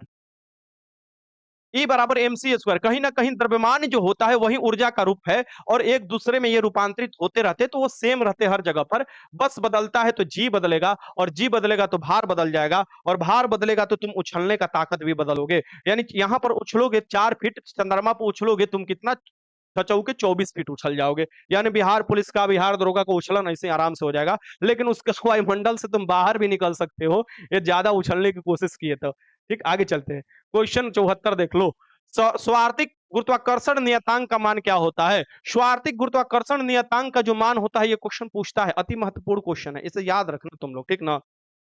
तो स्वार्थिक गुरुत्वाकर्षण का नियतांक का मान होता है 6.67 इंटू 10⁻11 न्यूटन मीटर स्क्वायर प्रति किग्रा स्क्वायर। ये भी याद रखना, ये भी अति महत्वपूर्ण है, ठीक है ना। तो इसका आंसर क्या हो जाएगा? यहाँ पर सी हो जाएगा। आगे चलते हैं। क्वेश्चन 75 देख लो। ये बड़ा वाला जी का वैल्यू है, कांस्टेंट वैल्यू होता है। ये छोटा वाला जी का वैल्यू देख लो। गुरुत्व त्वरण का मान क्या होता है? गुरुत्व त्वरण का जो मान होता है, ये आपको समानता माना जाता है 9.8 मीटर प्रति सेकेंड स्क्वायर। आगे चलते हैं। क्वेश्चन नंबर 76 देख लो। निम्नलिखित में से किसने न्यूटन के पूर्व ही बता दिया था कि सभी वस्तुएं पृथ्वी की ओर आकर्षित होती है? न्यूटन साहब की कहानी कहा गया है कि न्यूटन साहब के कपार पर जब आपको एप्पल गिरा, तब जाकर समझ में आया कि पृथ्वी कुछ आकर्षित कर रहा है, तो सो वहां पर न्यूटन ने गुरुत्वाकर्षण के बारे में बताया था। लेकिन उनसे पहले ही बता दिया गया था, भारत के विद्वान थे ये, ब्रह्मगुप्त। ब्रह्मगुप्त ने, आप देखिएगा, पहले ही बता दिया था कि सभी आपको चीजों को पृथ्वी अपने ओर आकर्षित करती है। इसका आंसर क्या हो जाएगा? डी हो जाएगा। क्वेश्चन 77 आपके सामने है कि गुरुत्वाकर्षण के सार्वभौमिक नियम का प्रतिपादन किसने किया था? सो गुरुत्वाकर्षण के सार्वभौमिक नियम का प्रतिपादन यही न्यूटन साहब ने किए थे, और न्यूटन ने 3 लॉ भी दिए थे। क्वेश्चन नंबर 78 आपके सामने है कि निम्नलिखित में से किसने ग्रहों के चाल के संबंधित नियम दिए थे? ग्रहों के चाल यानी ग्रह किस चाल पर चलते हैं, तो ग्रहों के चाल संबंधी नियम 3 दिए गए थे, और ये दिए केपलर बाबा ने। इसके आंसर क्या हो जाएगा? ग्रह गति के नियम केपलर बाबा ने दिया था। इसका आंसर ए हो जाएगा। क्वेश्चन आगे देखते हैं, 79 देखते हैं। चिमटा किस प्रकार के उत्तोलक है? चिमटा में हम लोग क्या करते हैं? चिमटा में हम लोग क्या करते हैं कि चिमटा होता है ऐसे, ऐसे होता है ना, और ऐसे क्या होता है, तुम्हारा चिपक जाता है और रोटी तुम निकाल लेते हो। जस्ट लाइक तुम्हारा क्या होता है, तुम्हारा हाथ भी क्या है, किसी को पकड़ना है तो इसे चिपका देते हो। ये चिमटा हो गया तुम्हारा। सो हाथ हुआ, चिमटा हुआ, ये तृतीय प्रकार के उत्तोलक होते हैं। क्या होते हैं? ये तृतीय प्रकार के उत्तोलक होते हैं। ये हो जाएंगे। इसका आंसर क्या हो जाएगा? यहाँ पर सी हो जाएगा।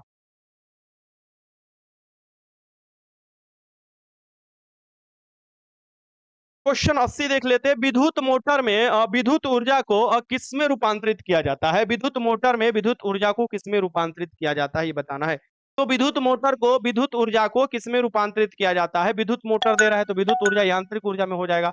और वही डायनोमो अगर दे देगा तो डायनोमो क्या करता है? यांत्रिक ऊर्जा को विद्युत ऊर्जा में बदल देता है। इसे भी याद रखिएगा। आगे देखते हैं क्वेश्चन। कोई वस्तु अधिकतम भारशील हो जाती है जब, कोई वस्तु अधिकतम भारशील हो जाती है कब भैया हो जाएगी? बताओ, इसका आंसर लगाओ। तुम लोग को देखते हैं क्या लगा रहे हो। चलो, कोई वस्तु अधिकतम भार, अभी मैंने भार के कॉन्सेप्ट आप लोगों को समझाया है। वेट बराबर क्या होता है? वेट को ही भार कहा जाता है, mg होता है ये। तो ये mg का फॉर्मूला लगाओ कि कहां सबसे अधिक होगा। ये लगाओ क्वेश्चन नंबर, आपको लगाइए। यहाँ पर आपके सामने क्वेश्चन दिया हुआ है। चलिए जल्दी, अब क्वेश्चन खत्म करने का भी समय आ चुका है। जल्दी जल्दी बढ़िए, अभी और क्वेश्चन है काफी।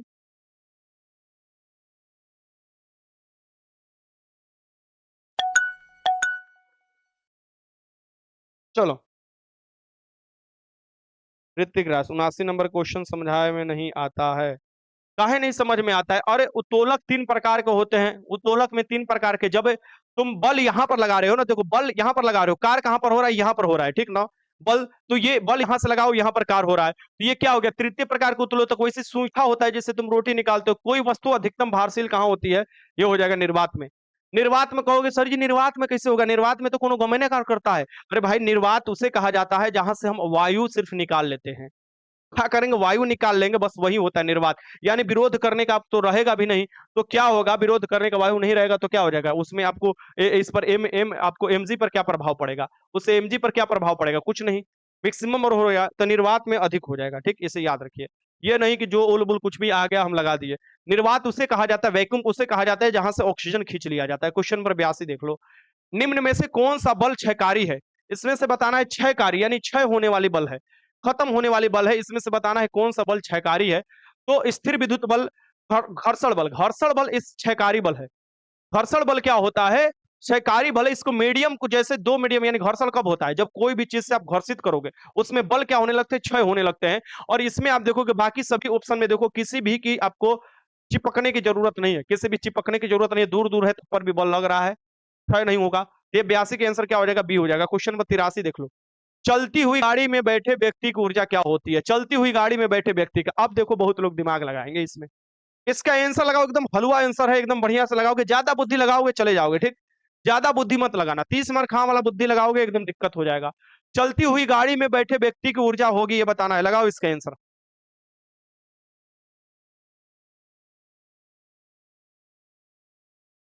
पीडीएफ तुम लोगों को मिल जाएगा, फिजिक्स का पीडीएफ दरोगा वाले बैच में मिल जाएगा। उसे निकलवा कर जो बताए हैं उसे आंसर लगा लेना, तुम्हारा सेट भी हो जाएगा एक प्रकार का, तुम्हारा सब चीज हो जाएगा। चलो यहाँ पर देख लो, लगा रहा है सब। हाँ बहुत अच्छा। देखो जो उन लोग बुद्धि लगाया ना, सी लगाया, वो बुद्धि लगा रहा है। ये पूछ क्या रहा है और हाँ, ये क्या पूछ रहा है, देखो वो गतिज ऊर्जा लगा रहे हैं। अरे भाई, चलती हुई गाड़ी में बैठे हुए व्यक्ति की ऊर्जा पूछ रहा है। बैठल है ओकरा ले का मतलब है, गाड़ी चल रहा है अपन एक चाल से, उसे का मतलब है, वो थोड़े ना चल रहा है। गाड़ी चल रहा है, हदे इंसान हो तो इसमें क्या हो जाएगा, स्थितिज ऊर्जा हो जाएगा। वो खुद बैठल है, बैठे हुए व्यक्ति की ऊर्जा पूछ रहा है। ये थोड़ा ना पूछ रहा है गाड़ी की ऊर्जा क्या होगा। इसके आंसर क्या होगा, स्थितिज ऊर्जा हो जाएगा। क्वेश्चन नंबर आपको एक 84 देखना है। एक फैदम बराबर है, एक फैदम किसके बराबर होता है ये आपको बताना है। एक फैदम जो बराबर होता है, फोदोमीटर जो होता है, ये कितना फीट के बराबर होता है, फीट में दिया हुआ है। एक फैदम जो बराबर होता है ये लगभग आपको कितने फीट के बराबर होता है, ये आपको बताना है। 84 का आपको लगाइए। किसी का नोटिस आया है का जी? एक minute. Committee primary test in the, अच्छा कोर्ट वाला, कोर्ट वाला है। चलो बताओ इसके आंसर बताओ सभी लोग।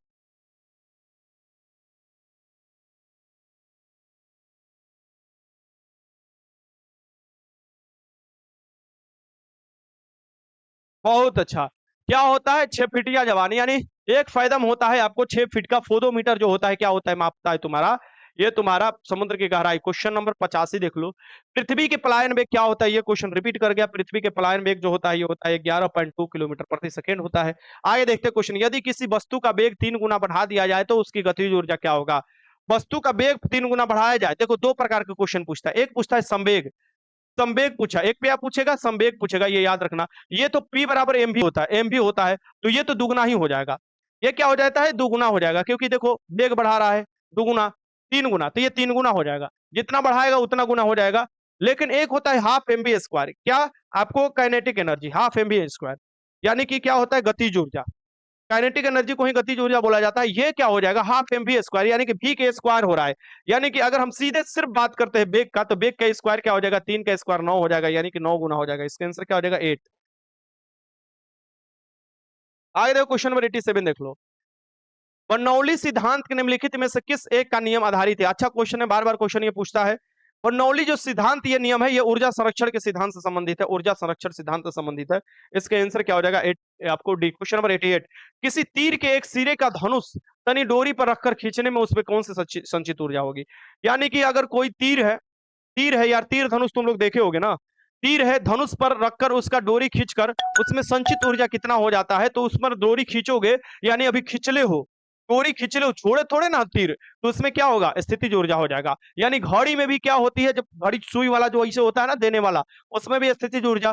पानी अगर जो जमी पानी एक जगह इकट्ठा होती है डैम के लिए, आप देखोगे उसमें भी स्थितिज ऊर्जा। जब तक गति नहीं होगा तब तक गतिज ऊर्जा नहीं होगा। आगे देखते हैं क्वेश्चन नंबर 89, निम्नलिखित में से कौन सुमिलित नहीं है? ये बताना है इसमें से कौन सुमिलित नहीं है। एक कैलोरी बराबर होता है 4.182 जूल, या यहाँ पर आप 4.2 जूल भी कहीं कहीं लिखे देखोगे, ये सही है, यानी एवरेज में लिख दिया जाता है। 1 वाट बराबर होता है 1 वाट घंटा पूछ रहा है, जो 1 वाट घंटा बराबर क्या होता है ये आपसे पूछ रहा है। 1 वाट घंटा बताओ। 1 वाट घंटा बराबर हो जाता है 3.6 इंटू 10 के पावर 3 जूल। 1 वाट घंटा भी क्या है, आपको एनर्जी है, और आपको किलोवाट घंटा भी एनर्जी का यूनिट है। तो 1 किलोवाट घंटा क्या होगा, किलो यहाँ पर यानी 1000 से गुणा कर दोगे तो यह हो जाएगा 3.6 इंटू 10 के पावर 6 जूल हो जाएगा। और एक अगर अर्ग बराबर क्या होता है 10 के पावर आपको 7 जूल, 10 के पावर -7 जूल होगा, क्योंकि जूल में पूछ रहा है तो -7 हो जाएगा। यहाँ पर क्या होता है देखो, ये आपको अर्ग जो दे रहा है इसमें आपको क्या हो जाएगा, माइनस में हो जाएगा, क्योंकि ये जूल में दे रहा है, तो ये क्या हो जाएगा 10 के पावर -7 जूल हो जाएगा। और यही पूछे कि 1 जूल बराबर क्या होता है, तो 10 के पावर 7 आपको अर्ग होता है। ये आपको याद होना चाहिए। चलो ये डी हो जाएगा आंसर इसका, क्वेश्चन नंबर 90। निम्नलिखित में से सुमिलित नहीं है, निम्नलिखित में से सुमिलित नहीं है, ये बताइए कौन सा सुमिलित नहीं है। लाउड स्पीकर विद्युत ऊर्जा को ध्वनि ऊर्जा में बदल देता है, एकदम लाउड जो स्पीकर लगाकर भोंभा जिसे कहा जाता है।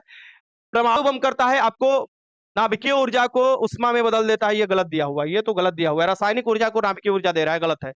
डायनेमो क्या करता है, यांत्रिक ऊर्जा को विद्युत ऊर्जा में बदल देता है, सही बात है। विद्युत सेल क्या करता है, रासायनिक ऊर्जा को विद्युत ऊर्जा में बदल देता है, ये भी सही है। ये आपको जो 2 वाला दे रहा है ये गलत दे रहा है, इसका आंसर क्या हो जाएगा बी, क्योंकि गलत ही पूछ रहा था ना। क्वेश्चन नंबर 91 देख लीजिए, किसी वस्तु के पृथ्वी की ओर आकर्षित, ए मैंने क्या क्वेश्चन है, किसी वस्तु के पृथ्वी की ओर गिरने पर, किसी वस्तु को पृथ्वी की ओर गिर रहा है, यानी कि मान लो यहाँ पर वस्तु है, ये चल दिया है पृथ्वी की तरफ, पृथ्वी है, ये गिर रहा है गिर रहा है गिर रहा है, ठीक ना।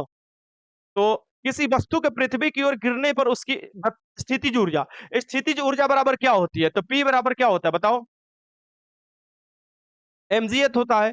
एमजीएच किस पर डिपेंड कर रहा है, एक तो मास पर डिपेंड कर रहा है, एक तो जी पर डिपेंड कर रहा है, अब मुख्य रूप से एच पर डिपेंड कर रहा है। अब काइनेटिक एनर्जी क्या होता है, हाफ एम बी स्क्वायर होता है, मतलब कि आपको गतिज ऊर्जा हो गया ये, और स्थितिज ऊर्जा हो गया, एक दूसरे में रूपांतरित होती है।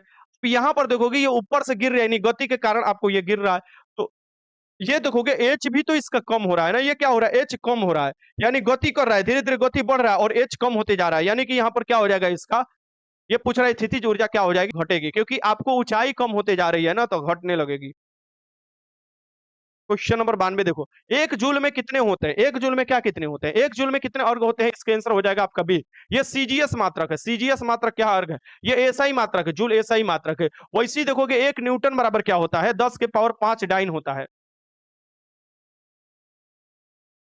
क्वेश्चन 93 देख लो, पनडुब्बी पानी में चलती है, उनके इंजनों में निम्नलिखित में से किस ईंधन का प्रयोग किया जाता है। तो इंजन मुख्य रूप से चाली करने के लिए, देखो पूरा जो है ना पनडुब्बी का शरीर, यानी वो तो दूसरे ईंधन से भी चल सकता है, लेकिन मुख्य रूप से जो इंजन में प्रयोग किया जाता है वो डीजल इंजन का प्रयोग किया जाता है। पनडुब्बी में किसका, डीजल इंजन का प्रयोग मुख्य रूप से किया जाता है। इसका आंसर क्या हो जाएगा यहाँ पर बी। अब मान लो कि अब अलग अलग पनडुब्बी आ रही है तो उसमें आंसर अलग दे सकता है, लेकिन अभी भी आंसर इसका आपको डीजल ही माना जाता है, डीजल पनडुब्बी ज्यादा है। क्वेश्चन नंबर 94 देख लो, किसी गतिशील पिंड का वेग 2 गुना कर दिया जाए तब गतिशील ऊर्जा में परिवर्तन कितना होगा, यानी कि गतिज ऊर्जा में, गतिज ऊर्जा में पिंड दुगुना कर दिया जाए, यानी v बराबर आपको दुगुना कर रहा है तो इसका स्क्वायर कर दो, यानी कि 2 का स्क्वायर कर दोगे क्या हो जाएगा यहाँ पर 4 गुना हो जाएगा, इसका आंसर ए हो जाएगा। क्वेश्चन नंबर 95, किसी वस्तु द्वारा किया गया कार्य हो सकता है, चलो बताओ इसका आंसर बताओ, किसी वस्तु द्वारा किया गया कार्य कैसे हो सकता है। चलो इसके आंसर लगाओ, ये भी देख रहे हैं हलवा क्वेश्चन है, तुम लोग का बुद्धि देख रहे हैं कितना लग रहा है। बुद्धि लगते समय ये भी देखना है कि अनेरिया नहीं मार देना है कि डी हो जाएगा सर जी, उपरोक्त में से सभी हो जाएगा सर जी, अब फिर हम बोल दें एक्सप्लेन करने का फिर दांत चिपोड़ दोगे। चलो बताओ इसके आंसर 95 का, 95 का रबीना खान डी।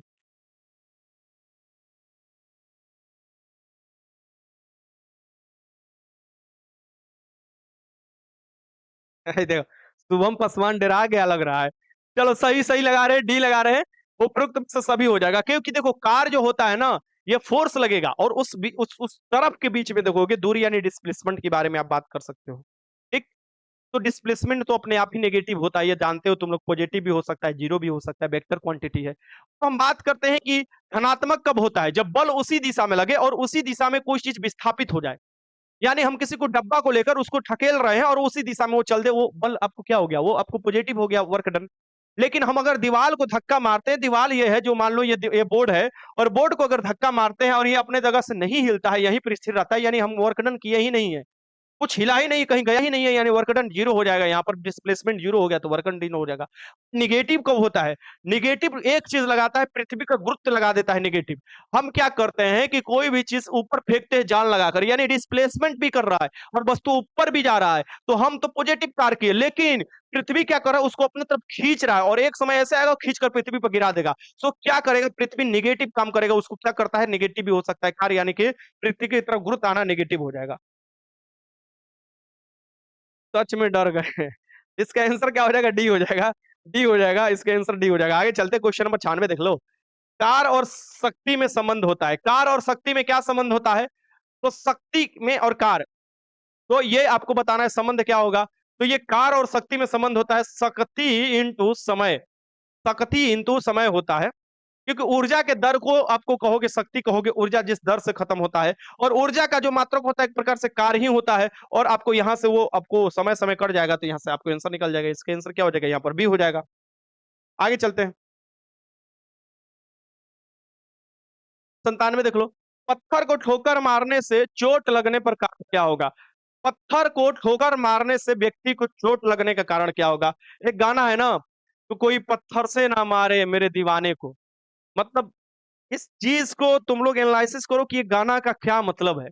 कोई पत्थर से ना मारे मेरे दीवाने को, ये कहा गया ना गाना, इसका पूरा बोल कैसे तो है जी, कैसे तो है जी, भुला गए। हाँ ठीक। तो पत्थर से ना मारे मेरे दीवाने का मतलब क्या है, पत्थर से क्यों नहीं बोल रहा है मारने के लिए, ठीक। तो पत्थर को ठोकर मारने से व्यक्ति को चोट लगने का कारण क्या होता है? ये होता है तुम्हारा प्रतिक्रिया। ये क्या होता है, तुम्हारा प्रतिक्रिया। पत्थर क्या करता है कि वो भी उधर से प्रतिक्रिया करता है, तुम भी मारते हो, तो दोनों के बीच में चोट लगता है, ठीक ना। बोर्ड के धक्का मार के समझाइए। हाँ, तुमको हम धक्का मार के ना समझा दे, ले जाके गांधी सेतु पुल पर धक्का मारेंगे तो वहां भी यही काम होगा, वही नेगेटिव एकदम फोर्स लगेगा, एकदम समझ लो नेगेटिव वर्क डन होगा, धक्का मारेंगे तो एकदम निपट जाओगी।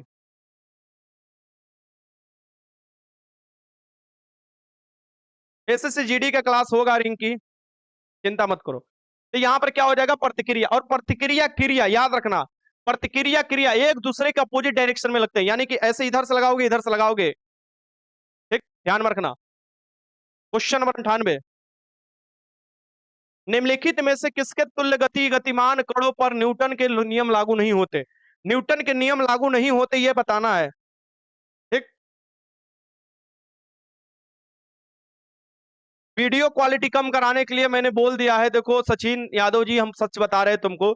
इधर से मेल पर मेल हम कर रहे हैं, उधर से जवाब भी आ रहा है, अभी बात चल रहा है, फाइनलाइज हो जाएगा, चिंता मत कीजिए, होगा। मैं ट्राई कर रहा हूं। निम्नलिखित में से किसके तुल्य से गतिमान कणों पर न्यूटन के गति नियम नहीं लागू होते हैं? ये प्रकाश के कण पर। प्रकाश के कण इतना तीव्र होता है, इतना तेज होता है, न्यूटन के गति का नियम लागू नहीं होता। इसका आंसर क्या हो जाएगा, ए हो जाएगा। और तुम लोग बिग बैंग सिद्धांत जानते होगे। बिग बैंग सिद्धांत एक ऐसा सिद्धांत आया था, और उसके बाद देखोगे ब्लैक होल का जो सिद्धांत आया, उसमें से प्रकाश भी गति नहीं कर पाता है, समझ लो उसका घनत्व इतना ज्यादा होता है, उसमें से प्रकाश भी गति नहीं करता। क्वेश्चन 99, लोलक की कालावधि होती है, लोलक की कालावधि क्या होती है? लोलक मतलब कि तुम्हारा पेंडुलम। सो लोलक की कालावधि किस पर निर्भर करती है? एक, ये होती है समय के ऊपर निर्भर करती है। रूट में एल बाई जी होता है, यही तो होता है। तो ये आपको गुरुत्व पर और लंबाई पर, दोनों पर आपको करती है, ठीक। तो 99 का आंसर है क्वेश्चन नंबर 100। शून्य में स्वतंत्र रूप से गिरने वाली वस्तुओं का, शून्य में स्वतंत्र रूप से अगर गिरेगी, फ्री फॉल की स्थिति में अगर गिरेगी, तो उसमें क्या होता है, समान त्वरण होता है। क्या होता है यहाँ पर, समान त्वरण, यानी कि इसका आंसर सी हो जाएगा। आगे देखते हैं क्वेश्चन नंबर 101, देखिए। उत्तोलक किस सिद्धांत पर काम करता है? उत्तोलक किस सिद्धांत पर काम करता है सर जी? अरे क्लास करा रहे हैं, पूछिए, बैठ जाइए उधर। चलिए, तो उत्तोलक किस सिद्धांत पर काम करते हैं ये बताना है। ये उत्तोलक जो होते हैं ये किस सिद्धांत पर काम करते हैं? ये तो आसान क्वेश्चन है, हलवा क्वेश्चन है, बताओ, ये तो कराया हुआ क्वेश्चन है। ये करते हैं बल आघूर्ण के सिद्धांत पर। आघूर्ण मतलब होता है घूमना, बल लगाकर किसी चीज को घुमाओगे तो वो बल आघूर्ण होता है। जैसे कि तुम दरवाजा भी खोलते हो ना, कुंडी जो लगा होता है, वो बल आघूर्ण के काम पर काम करता है। आगे देखो क्वेश्चन नंबर 102, पेचकस किसका उदाहरण है? पेचकस भी देखो क्या होता है, पेचकस में क्या होता है, तुम घुमाते हो, बल लगाकर कोई भी चीज घुमाते हो तभी पेचकस खोल पाता है। तो पेचकस का किसका उदाहरण है ये आपको बताना है। चलिए 102 लगाइए आप लोग क्वेश्चन का आंसर। ये भी क्या है, बल आघूर्ण का इस्तेमाल किया जाता है इसमें। इसका आंसर क्या हो जाएगा यहाँ पर, ये हो जाएगा। क्वेश्चन नंबर 103 देखिए, प्रत्येक क्रिया के बराबर विपरीत दिशा में प्रतिक्रिया होती है। देखो मैंने बताया था आपको, क्रिया और प्रतिक्रिया और विपरीत दिशा में होता है, अलग अलग वस्तुओं पर ये होता है। ये क्या होता है, ये जो होता है, ये देखोगे, ये जो होता है न्यूटन के थर्ड लॉ हो जाएगा, यानी न्यूटन के तृतीय नियम हो जाते हैं। इसका आंसर क्या हो जाएगा, 3C हो जाएगा, सी।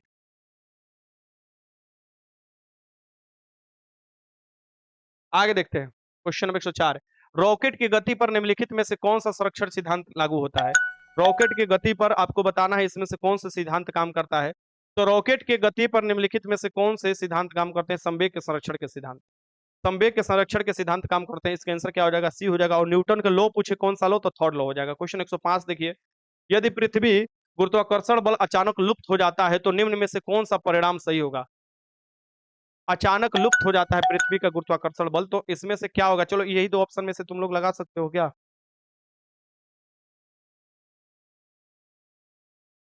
तो गुरुत्वाकर्षण बल लुप्त हो जाएगा तो वस्तु का भार क्या हो जाएगा, शून्य हो जाएगा, लेकिन द्रव्यमान क्या होगा, सेम होगा। क्योंकि मैंने बताया आपको, mg होता है भार, भार जो होता है mg होता है, यानी कि आपको जी नो लिप्त हो जाएगा तो क्या हो जाएगा यहाँ पर, m तो रहेगा ही रहेगा, यानी कि ये जीरो हो सकता है, लेकिन द्रव्यमान तो आपको सेम रहेगा हर जगह द्रव्यमान। क्वेश्चन नंबर आगे देखिए 106 देख लीजिए, वॉशिंग मशीन और दूध के मक्खन बनाने वाली मशीन का कार्य सिद्धांत क्या है। वॉशिंग मशीन और दूध के मक्खन बनाने वाले जो सिद्धांत होते हैं ये बताना है। वॉशिंग मशीन हुआ, दूध निकालने, दूध से मक्खन निकालने वाला, सब लगाते हैं अपकेंद्रीय बल। क्या लगाते हैं, अपकेंद्रण बल लगाते हैं। इसका आंसर क्या हो जाएगा, आपका ए हो जाएगा, अपकेंद्रण बल। क्वेश्चन नंबर 107, एक वस्तु के जड़त्व की प्रत्यक्ष निर्भरता है। वस्तु की जो जड़त्व होती है, जड़त्व किस पर प्रत्यक्ष रूप से निर्भर करती है, तो वस्तु की जड़त्व जो निर्भर करती है संवेग पर, संवेग नहीं, माफ करना, जड़त्व मतलब होता ही है द्रव्यमान, क्या होता है, द्रव्यमान पर। इसका आंसर क्या हो जाएगा, यहाँ पर सी हो जाएगा, सी, सी हो जाएगा, द्रव्यमान हो जाएगा। क्वेश्चन नंबर 108 देखिए, न्यूटन का प्रथम नियम किस राशि को परिभाषित करता है। न्यूटन के प्रथम जो नियम थे ये किस राशि को परिभाषित करती है बताना है। तो न्यूटन के प्रथम नियम से आपको क्या मिलता है, कोई भी वस्तु विरामावस्था में है तो विरामावस्था में रहेगी, अगर गति में है तो गति अवस्था में रहेगी, जब तक उस पर कोई बाहरी बल ना लगाया जाए। बल मतलब पुल एंड पुश, यानी धक्का और खिंचाव बल है। ये बल का यहाँ से क्या मिलता है, परिभाषा मिलता है। और व्यंजक कहाँ से मिलता है, थर्ड, थर्ड लॉ से नहीं मिलता है, सेकेंड लॉ से मिलता है। आपको परिभाषा फर्स्ट लॉ से मिलता है बल का, और सेकेंड लॉ से आपको क्या मिलता है, आपको व्यंजक मिल जाता है, माने एफ बराबर ए में मिल जाता है। क्वेश्चन नंबर 109 देख लो, पदार्थ के संवेग और वेग के आपको अनुपात यहाँ पर होना चाहिए, यहाँ पर अनुपात होना चाहिए, ठीक, यहाँ पर क्या होगा, अनुपात होना चाहिए, ठीक। तो अनुपात से कौन सी राशि हो जाएगी, तो P बराबर क्या होता है, एम भी, और इसमें भी से डिवाइड कर लो, यानी एम, यानी द्रव्यमान प्राप्त हो जाएगा। 110, एक उड़ते हुए चक्के की प्रति सेकंड घूर्णन गति किससे मापी जाती है। एक उड़ते हुए चक्के के प्रति सेकंड घूर्णन जो गति मापी जाती है किससे मापी जाती है बताना है। तो स्ट्रेबोस्कोप से मापी जाती है। क्या हो जाएगा यहाँ पर, स्ट्रेबोस्कोप से मापी है। बैरोमीटर से क्या मापी जाती है, वायुमंडलीय दाब मापी जाती है। और एनेमोमीटर से आपको गति मापी जाती है हवा की। क्वेश्चन नंबर 111 देखो, समय मापक अध्ययन करने वाले विज्ञान को क्या कहते हैं। चलो बैठो भाई। समय मापक अध्ययन को क्या कहा जाता है, समय मापक अध्ययन को कहा जाता है यहाँ पर हेरोलॉजी, हेरोलॉजी कहा जाता है समय मापक अध्ययन को। सर क्लास कब चालू लिया, अरे क्लास के लिए मैंने बताया था ना, क्लास के लिए मैंने बताया था कि क्लास चालू हो जाएगा 4 बजे। क्वेश्चन नंबर 112, जहाजों में समय मापने के लिए प्रयुक्त उपकरण कौन सा है। जहाजों में समय मापने के लिए प्रयुक्त उपकरण का नाम बताना है। उपकरण का क्या नाम है, इसमें जहाज में जो समय मापते हैं इसका आपको बताना है। तो इसका आंसर हो जाएगा क्रोनोमीटर। क्रोनोमीटर द्वारा जहाज में समय मापा जाता है। आगे चलो, क्वेश्चन नंबर 113 देख लो, सूर्य का ताप मापा जाता है। सूर्य का ताप अति उच्च होता है तो सूर्य का ताप देखोगे, जो बाहरी ताप होता है वो हो जाता है 6000 डिग्री सेल्सियस, और ये मापा जाता है किसके द्वारा, पायरोमीटर द्वारा मापा जाता है। इसका आंसर क्या हो जाएगा, यहाँ पर ए हो जाएगा। उच्च ताप मापने में पायरोमीटर का इस्तेमाल किया जाता है। क्वेश्चन नंबर 114 देखो, क्यूरी किसकी इकाई है। क्यूरी जो इकाई है किसकी इकाई है, तो क्यूरी जो इकाई है ये आपको किसकी इकाई है, रेडियो धर्मिता की। रेडियो धर्मिता की जो इकाई है ये क्यूरी इकाई है, इसे याद रखिएगा, आपसे क्वेश्चन पूछे तो। क्वेश्चन नंबर 115, प्रकाश की तीव्रता मापने के लिए किस उपकरण का प्रयोग करते हैं। तो प्रकाश की तीव्रता, यानी प्रकाश की तीव्रता हम किसमें मापेंगे, तो लक्स, लक्स हो जाता है प्रकाश की तीव्रता, और लक्स मीटर जो होता है ये क्या होता है, प्रकाश की तीव्रता मापने वाला उपकरण। इसका आंसर क्या हो जाएगा, सी हो जाएगा। क्वेश्चन नंबर 116 देख लो, महासागर में पड़ी हुई महासागर में पड़ी हुई वस्तुओं की स्थिति जानने के लिए निम्न में से किस यंत्र का प्रयोग करते हैं। तो महासागर में करते हैं हम लोग सोनार का प्रयोग करते हैं, ऑब्वियस आराम से हो जाएगा। और गैल्वेनोमीटर जो होता है परिपथ में धारा का पता लगाता है, ठीक ना, 10 के पावर -6 एम्पियर की धारा का आपको कोटि के धारा का पता लगाता है ये, जो गैल्वेनोमीटर होता है। क्वेश्चन नंबर 117 देखो, निम्नलिखित में से सुमिलित कीजिए, ये बताना है इसमें से सुमिलित करना है। तो चलो यहाँ पर सबसे पहले सुमिलित कर लेते हैं, ये यहाँ से हटा दो, ये आपको नहीं होगा। अब मिलाते हैं, देखते हैं। नैनोमीटर क्या होता है, 10 के पावर माइनस 9 मीटर हो जाता है। एक प्रकाश वर्ष की कोटि क्या होता है, एक प्रकाश वर्ष होता है 9.46 इंटू 10 के पावर 15 मीटर हो जाता है, 15 मीटर।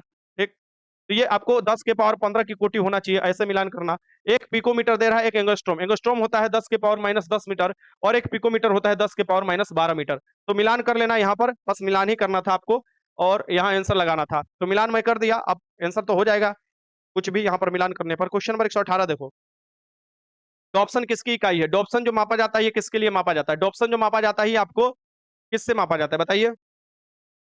कितना क्वेश्चन है, बस अब खत्म होने वाला है, धैर्य बनाकर रखो। पृथ्वी की मोटाई, हीरे की मोटाई, ओजोन परत की मोटाई। ओजोन परत जो समताप मंडल में मिलता है, सबसे बड़ा इसका दुश्मन क्लोरोफ्लोरोकार्बन है। ओजोन डे हम लोग मनाते हैं 16 सितंबर को, हर साल हम लोग ओजोन डे मनाते हैं 16 सितंबर को, क्योंकि जो आपको मॉन्ट्रियल प्रोटोकॉल 16 सितंबर 1987 में हुआ था, 1987 में हुआ था। चलो ज्यादा ही क्वेश्चन आज करा दिया मैंने आप लोगों को। क्वेश्चन नंबर 119 देख लो, इसे भी मिलान करना है। 119 है, इसे मिलान करना है। चलो मिलान कर हम लोग देखते हैं क्या इसका आंसर आ रहा है। ये देखो, क्यूसेक, क्यूसेक किसका मात्रक होता है? क्यूसेक में हम क्या करते हैं, इतना क्यूसेक पानी छोड़ दिया गया, यानी प्रवाह आपको होता है, प्रवाह की दर है, यानी जल के प्रवाह की दर है आपको। बाइट क्या होता है? बाइट कंप्यूटर में मापा जाता है, आपको ये बाइट का इस्तेमाल किया जाता है। रिएक्टर, रिएक्टर क्या होता है? आपको भूकंप की तीव्रता मापता है। बार क्या होता है? आपको वायुमंडलीय दाब या दाब मापता है। यानी कि डी का हो जाएगा 1, डी का 1 आपको दे रहा है, इसमें भी दे रहा है, और आपको ये वाला ऑप्शन में भी दे रहा है। चलो आगे देखते हैं। बी का हो जाएगा यहाँ पर, बी का 4 हो जाएगा, बी का 4, बी का 4 देखो, बी का 4 ये वाला ऑप्शन में दे रहा है, यानी सी इसका आंसर होने की संभावना है। ए का 3, चलो सी इसका आंसर हो जाएगा, सी हो जाएगा। क्वेश्चन नंबर 120, इसे भी सुमिलित करना है। यंत्र दिया है और उसका मापन के लिए दिया हुआ है, यंत्र और मापन दिया है, चलो इसे सुमिलित करते हैं। हाइड्रोमीटर, हाइड्रोमीटर दिया है, हाइड्रोमीटर क्या मापता है? इलेक्ट्रोमीटर क्या मापता है? सिस्मोमेनोमीटर क्या मापता है? सिस्मोग्राफ क्या मापता है? चलो नीचे से स्टार्ट करते हैं। सिस्मोग्राफ जो मापते हैं भूकंपीय तरंग को मापता है। स्पेग्नोमीटर में मापता है क्या? इसमें रक्त के दाब को मापता है। लैक्टोमीटर दूध की शुद्धता को मापता है, और हाइड्रोमीटर क्या मापता है? अपेक्षित घनत्व को मापता है। बस मिलान हो गया आराम से, ये तो हलवा क्वेश्चन था। तो ए का क्या हो जाएगा? ए का हाइड्रोमीटर, हाइड्रोमीटर क्या मापता है? अपेक्षित घनत्व यानी 2। ए का 3 हो जाएगा, ए का 3, ए का 3 आपको चौथा वाला ऑप्शन दिया है ना जी। ए का 3, ए का 3 तो चौथा वाला ऑप्शन में दिया है, एक ही ऑप्शन में दिया है, तो इसका आंसर क्या हो जाएगा? यहाँ पर डी हो जाएगा। चलो आगे देखते हैं। यहां से देखो क्वेश्चन नंबर 121, 121 देखते हैं, इसे भी मिलान करना है। मिलान कीजिए, हलवा क्वेश्चन है ये। चलो मिलान, ये दे रहा है, क्या दे रहा है? निम्नलिखित में से कौन सा सुमिलित नहीं है? कौन सा सुमिलित नहीं है? चलो मिलान कर देते हैं, कौन सा सुमिलित नहीं होगा। ऑडियोमीटर, ध्वनि की तीव्रता, सही बात है। ऑडोमीटर, विद्युत चुंबकीय तरंग की आवृत्ति दे रहा है। ऑडोमीटर, वाहन द्वारा तय की दूरी। अमीटर, अमीटर जो होता है, ये जो अमीटर होता है विद्युत धारा को मापता है, ना कि विद्युत की शक्ति को मापता है, तो ये गलत दिया हुआ है। डी आंसर ही गलत दिया हुआ है। अमीटर जो होता है, जो कि विद्युत धारा की मापता है, विद्युत शक्ति का नहीं, इसका आंसर डी हो जाएगा। 122 देख लीजिए, एक पारसिक तारे संबंधी दूरी मापने की इकाई है, यानी ये क्या है? एक आपको पारसिक जो होता है दूरी मापक की इकाई सबसे बड़ा होता है, और एक पारसिक बराबर होता है 3.26 आपको क्या होता है? लाइट ईयर होता है। तो इसे याद रखिएगा, इसका आंसर क्या हो जाएगा? बी हो जाएगा, बी। चलो क्वेश्चन 123 देख लो, ये देखता है 1 माइक्रोन बराबर है। तो 1 माइक्रोन कितने के बराबर होता है ये आपको बताना है। तो 1 माइक्रोन जो बराबर होता है ये कितने को होता है? ये हो जाता है 10 1/1000 मिलीमीटर के बराबर हो जाएगा। एमएम दे रहा है 1 आपको 1000 मिलीमीटर के बराबर। ही तो हलवा क्वेश्चन था, रिपीटेड क्वेश्चन है, आराम से आ जाएगा तुम लोग को। 124 देखो, पारसेक और प्रकाश वर्ष इकाई क्या है? ये भी हलवा क्वेश्चन है। पारसेक और प्रकाश वर्ष इकाई क्या है? पारसेक जो है ये दूरी की सबसे बड़ी इकाई है, प्रकाश वर्ष जो होगा ये भी दूरी की इकाई है। ये देखोगे दूरी की सबसे बड़ी इकाई में आपको इसका नाम आता है, ठीक ना? इसे याद रखिएगा, आपसे क्वेश्चन पूछता है तो। जैसे कि एक पारसेक बराबर क्या होता है? एक पारसेक बराबर होता है 3.086 इंटू 10 के पावर 16 मीटर होता है। एक पारसेक बराबर ही होता है। और एक लाइट ईयर बराबर क्या होता है? यहाँ होता है 9.46 इंटू 10 के पावर 15 मीटर होता है। अगर किलोमीटर में पूछे तो अलग लिख देना। यहाँ पर देखो 125 देखो, शक्ति का मात्रक क्या होता है? शक्ति का मात्रक जो होता है ये होता है तुम्हारा, क्या मापा जाता है? ये आपको वाट में मापा जाता है। और एक हॉर्स पावर बराबर क्या होता है? 746 वाट होता है। इसे भी याद रखिएगा, शक्ति का मात्रक क्या है? वाट है। चलो आगे देखते हैं। क्वेश्चन नंबर 26 देख लो, इसे सूची है, असूची को मिलान करना है। राशि दिया है, उसके मात्रक के बारे में पूछ रहा है। ज्योति तीव्रता, ज्योति तीव्रता को किसमें मापा जाता है? ये बताइए, ज्योति तीव्रता को किसमें? 99 का फिर से देखिए, क्या हो गया 99 में?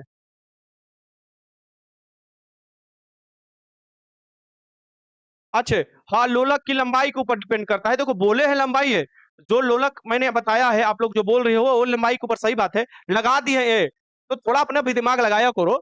मतलब मैंने क्या बताया, टाइम पीरियड जो होता है 2 पाई √L/G होता है। L/G होता है तो लंबाई पे करता है, गुरुत्व पे करता है, तो आप लोग समझ लिया करो भाई, थोड़ा तो समझा करो। थोड़ा मतलब समझ लिया करो। क्या दे रहा है ये, ज्योति तीव्रता जो है, ज्योति तीव्रता आपको जो होता है, ये किसका माप पर हो, ज्योति तीव्रता का होता है कैंडेला, विद्युत धारा का एम्पियर हो जाएगा, दूरी का क्या हो जाता है, मीटर हो जाता है, और लंबाई, 1 मिनट, 1 मिनट, यहां पर देखो।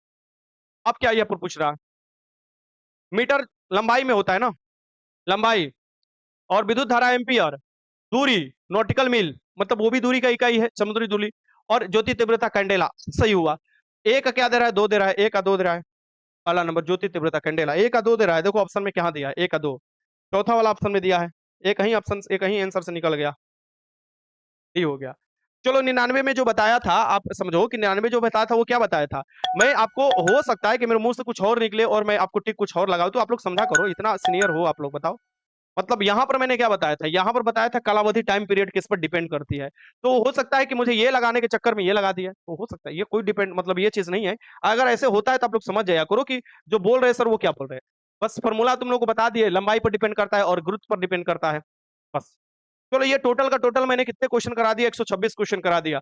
और लास्ट एक क्वेश्चन आपको आएगा, ठीक ना। हम्म। चलो, चलो अपना ध्यान रखना, फिर बता दो स्कोर कितना आया, और स्कोर बताकर बताओ कितना आया, और बताओ जल्दी।